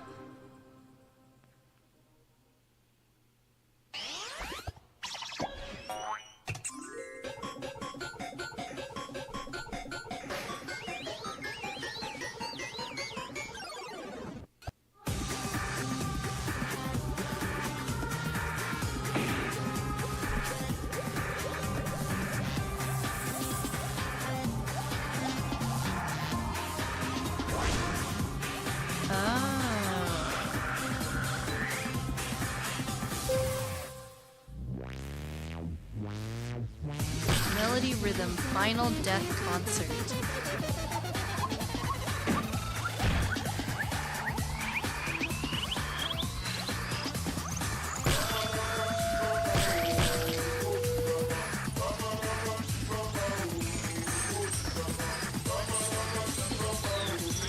Oh boy.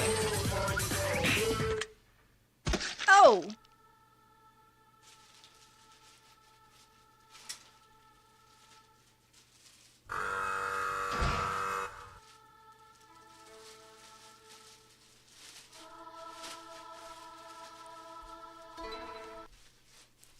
Shoot. Oh no.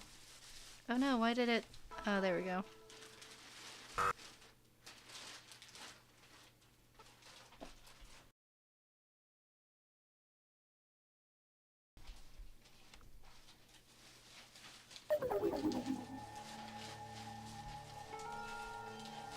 Well...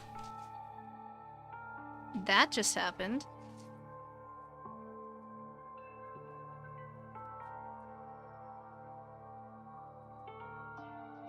That was rough. That was quite rough. Who? Died laughing indeed.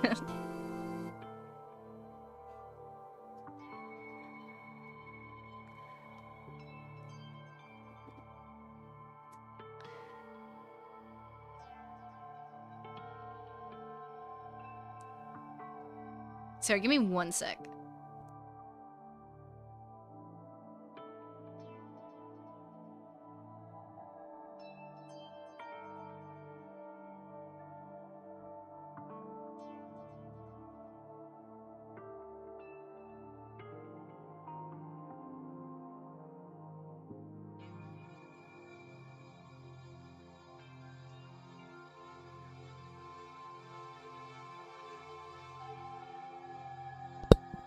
Okay, hi. Sorry.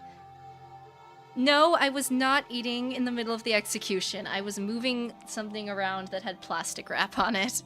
And since I turned off the suppressor, it was much more audible. Super Computer, thank you for the chat. One last chat before I break the bank, lol. It is so screwed up that in the end, Kanade basically wins. She is the only person who leaves here happy. That is indeed crazy. Like, man, that was really brutal. It was good, like, in the sense that it was disturbing, but like, wow. I mean, I'm just kind of sitting here like, you know the Clone High meme with the guy who's like, wow, I need a minute to think about this. That's what it felt like for me. I mean, I just had to kind of watch, like, wow. Very well made execution, but crazy brutal. That girl died laughing. She really is one scary girl. Hibiki and Kanade were executed. The third class trial.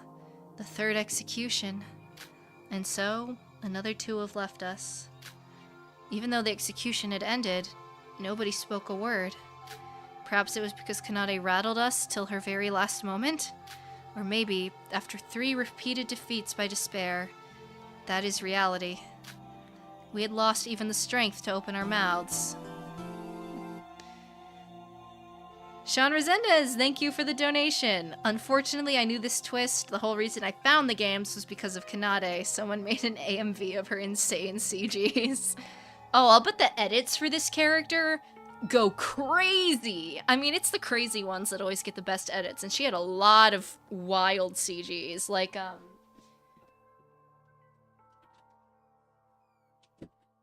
Sorry, I had to let the cat out of the room. Like the one of her burning Setsuka's note. The art on that was so good. But golly gosh darn. But to me, as of now, I had no way of knowing. What? Shobai, where are you going? What? We're finished, right? We're free to leave now. Brother does not care. And don't speak to me. Back then was only because we had a mutual goal, that was the class trial. Now that that's over, don't bother me again. Capiche? Dang it. Kanade was a human degenerate that deserved to die, but Hibiki... If what Kanade said is true, Hibiki was merely used in this case by Kanade. I should have done something. Anything. So that this wouldn't have happened in the first place. Damn it. Damn it! Teruya and his guilt goes insane. Nikkei.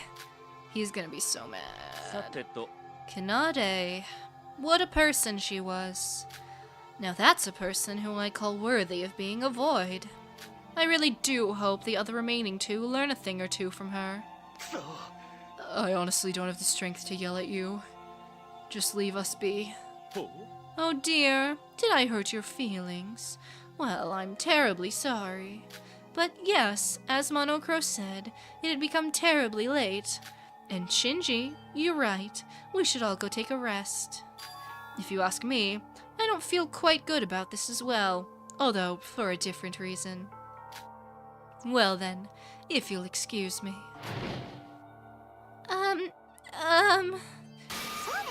Let's think positively, everyone. Teruya's right? What? Think positively? Iroha, did you just watch the same thing we watched? Hibiki's head is not on her body anymore. We watched it pop off like a balloon. What do you mean, think positively? Hell no. She's either, like, actually crazy. Like, she's either, like, actually, like, a void or something, or she's just, like, really that in denial of what is happening. Like, holy cow, Iroha. We're better off not having someone like Kanade among us. I mean, really, living together with a criminal like that? No thank you. Hibiki, well, she was pretty unlucky to have someone like Kanade as her family. I thought you liked Kanade, Iroha, that you depended on her for class trials. That was before I knew she was a total maniac. But no worries, we have Shora and Sora and Shobai on our side, and all we have to do is prevent any murders from now on. I don't know, it's a little suspicious, but... So, please, let's all smile. You think this is funny? What? Don't you get what kind of situation we're in? There was a murder, and we put through all that shit to win the class trial when the culprit wasn't even a void. We didn't get to know what Setsuka had investigated. There are still 3 voids left. There were 16 of us when we started. Now there's 9 of us left. That's almost half of us gone. And you're saying that we should think positively? You didn't have to say it like that. I just wanted everyone to feel better. Like hell we would. We literally have no hope at all right now. Yay. Yuki, please don't take it out on Iroha and calm down. We all feel the same. Bro. Non-Triangle, thank you for the donation. I can't believe Kanade was the imposter. She went beyond the levels of imposter. She was like the mother of all imposters. That's crazy work. Huh? What? You said you wouldn't let anyone die from now on, right? Oh, Yuki. Yuki, you can't say that. Well, now there's 3 more dead bodies to add to the count. Try harder next time, will ya? Whoa! Whoa, Yuki! Out of pocket from Yuki.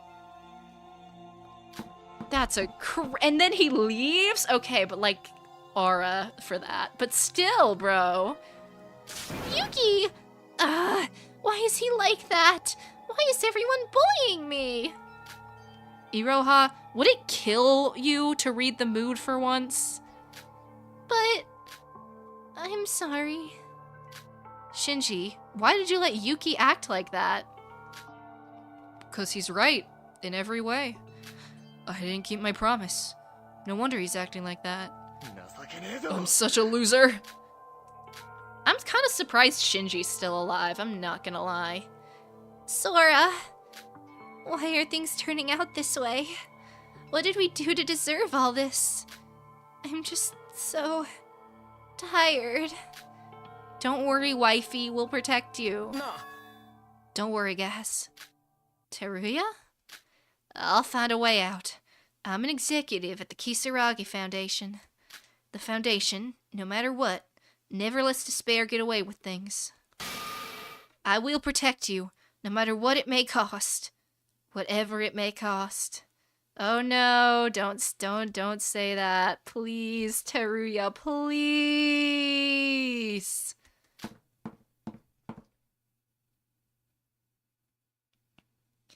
After Teruya left, those of us remaining, one by one, managed to drag our bodies out of the trial grounds. Yoruko, who couldn't stop her tears. Iroha, who looked somewhat nervous. Shinji, who looked to be deep in thought. No one spoke a word in the elevator back to the Mono Cruise.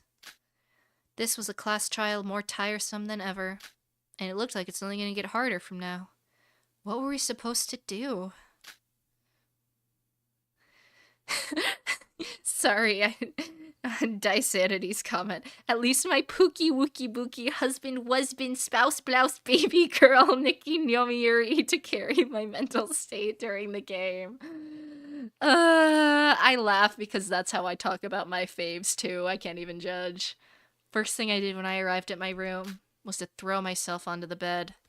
I didn't have the strength or urge to wash myself or change clothes. Perhaps I just wanted to escape from this reality.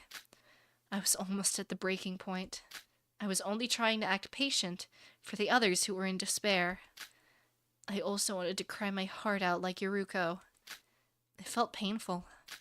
Yoruko's words just now rang inside my head. Why are these things happening to us? Did we do something wrong? Is this a punishment to atone for our sins?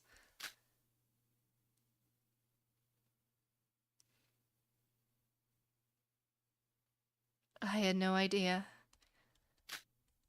For now, my tiresome body had given up on everything, and I decided to give in to this wave of sleep. Is that the chapter? Oh, Iroha, hello. Are you finally gonna be relevant? Are you there? Over here. Why are you startled? Do you have something to confess? Mikado, what's up? Why did you call me so late at night? Void? Void? Points? Points? Points? Void? Void alert? What's up? What is up? I'll tell you what's up, you little stupid brat. Iroha, Iroha, Iroha Nijue. Are you even aware of the fact that you're a void? It was your turn last time. Emma stealing your spot, that I can understand. The corrections were made in the end, after all. But if you ruin everything one time, you're supposed to make it up the next time. There were supposed to be 2 victims in this case. A double murder, you hear me? Okay, we are reenacting a different game. We're so reenacting a different game. It was supposed to be a double murder. Oh my god. Also, yeah, I did, I guess, kind of call Iroha being a void at, like, the last possible second. But let's talk about what actually happened. Let's see. The cases weren't similar, and to top it off, 2 blackens? How are you going to take responsibility for all this? Well... When I found Setsuka's corpse, I thought to myself, well, it seems like Iroha's finally pulling her own weight. I even marveled at your wits when the trial panned out as if you were the murderer. But what the hell is this outcome? I honestly couldn't have ruined these things badly even if I tried. Tell me, what did you accomplish on this island? Oh, well, I was gonna do something, but Kanade acted too quickly that I... Ooh! I don't want to hear excuses, you useless trash. I even gave you a tidbit before the motive reveal. You probably weren't even paying attention, were you? Are you making fun of me? Eek. Answer me. Why do you think I included someone as useless as you in our team? I told you before, you're just here to fill up numbers. You're here for the ride, so don't worry. But even so, shouldn't you at least do what you promised to do? If this plan fails, then your life is going down the drain as well. The last void's gotta be a boy, then. 'Cause there's no way... Well, no. No, not necessarily. I had the gender ratio mixed up. Iroha, Emma, Mikado, Hajime. That's 2 and 2. It doesn't necessarily have to be a boy. No, I thought there was another girl for some reason. So, your plan did go kamikaze on all of us? Oh, wait, but it wasn't my turn originally, and I didn't even have time to discuss the plans. So how was I supposed to do anything on my own? Use his powers, for God's sake. Utsuro's powers? You saw the class trial, didn't you? The outcome is already decided. You just have to have the will for it. And you're trying to make excuses when you haven't even done that much? But...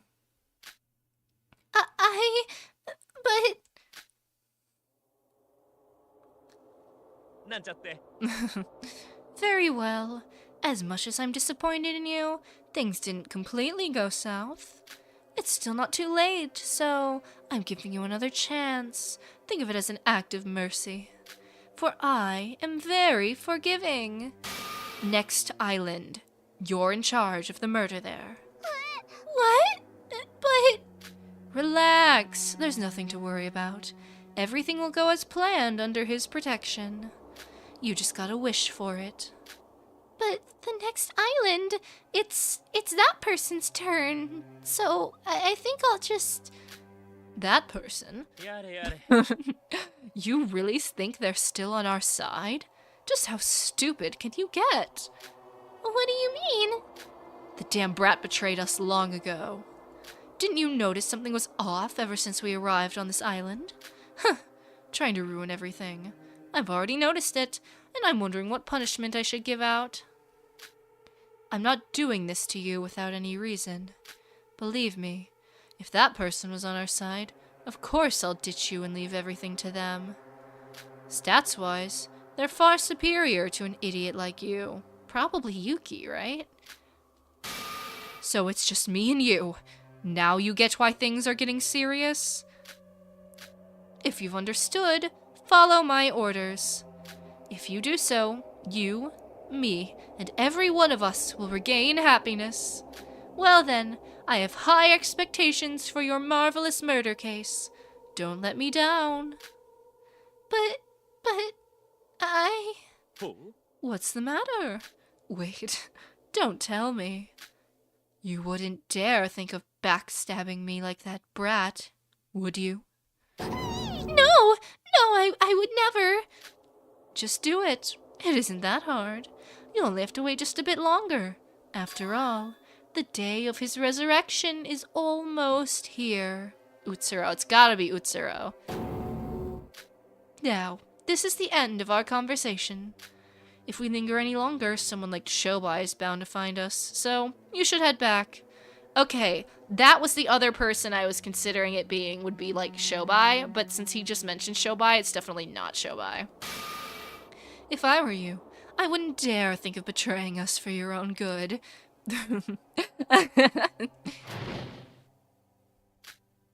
Sneef! Sneef!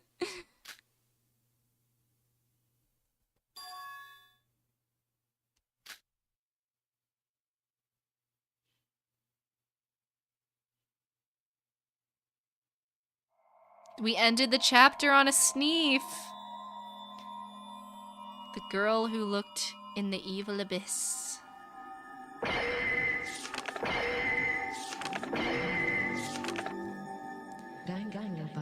You know what I just realized? We had 5 girls die in a row. Kokoro, Emma,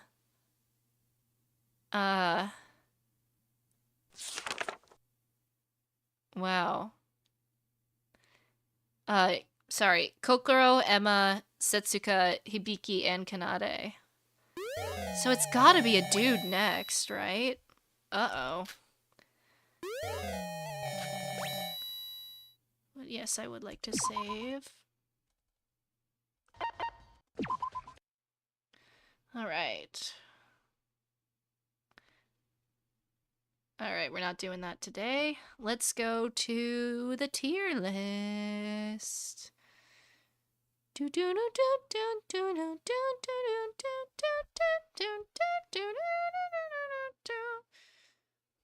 Alright, we made it to the end. Yeah, Mikado definitely, like, is relying on Utsuro's power. For sure. Which is crazy. Where's my tier list? There we go. Let's just pull that up.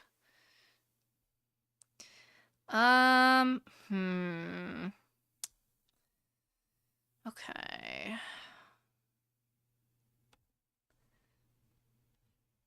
Yeah, everyone here is gonna stay. The only people who would probably change... Iroha's gonna stay where she is. I think she has potential now. But we will see. She could move up. The fact she's a void is finally something interesting about her.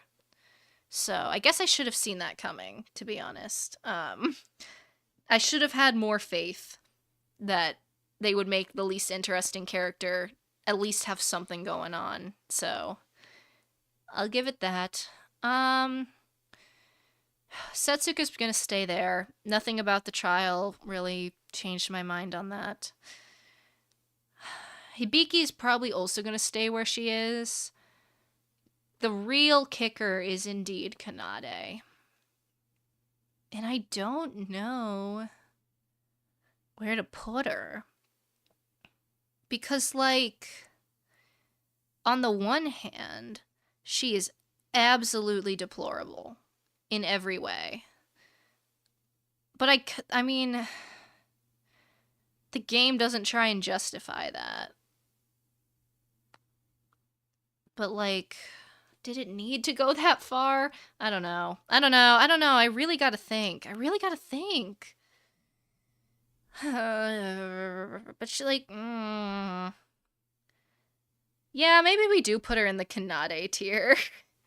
I genuinely don't know where to put her. Nobody's F tier, so we're gonna convert this to the Kanade tier.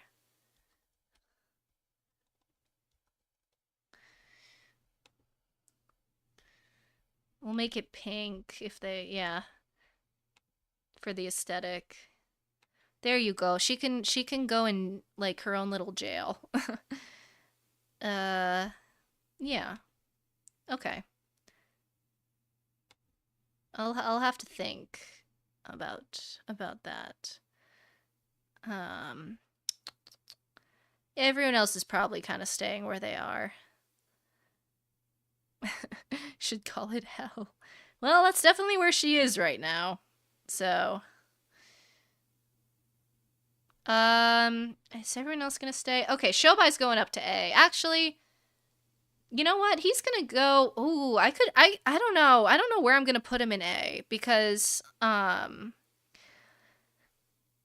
was really good this trial. He was the only one, like, who could go toe-to-toe with Kanade, and I think he's a good character, too. I like, he's very consistent. Sav, thank you for the donation. Can I name the Kanade tier Hell? Yeah, I can add it as a footnote. Yeah, we can compromise. There you go. Congratulations, Kanade.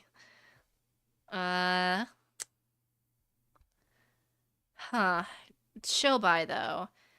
Do I like him more than Sora? I kinda do. You know? Do I like him more than Kokoro, even?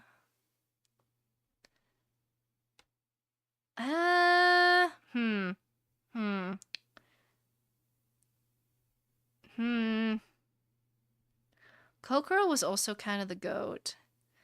He can stay here for now. I'll think about it. He could go above her if he keeps this up. But for now, I will put him right here. He was really good in this trial. I will admit. All right, let's go over here. Oh my gosh, this was a long stream. I did not realize how late it got.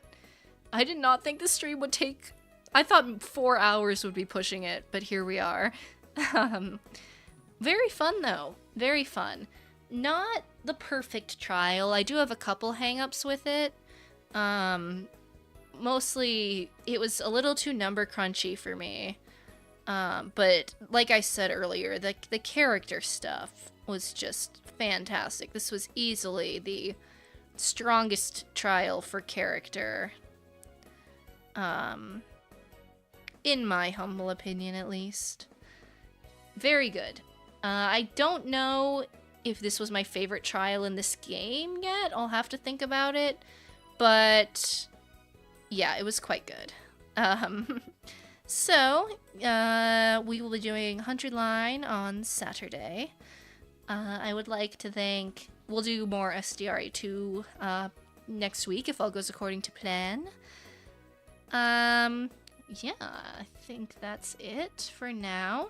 I would like to thank you all very much for coming. It was a delight. This was a more populated stream than usual, so if you're new, welcome. Thank you for coming. I hope you stick around for the rest of the streams. They are all pretty much on this level, if not more so. So I hope you stick around, or at least enjoyed your stay. I hope everybody watching has a very good rest of their week. And I will see you all next time. Bye-bye!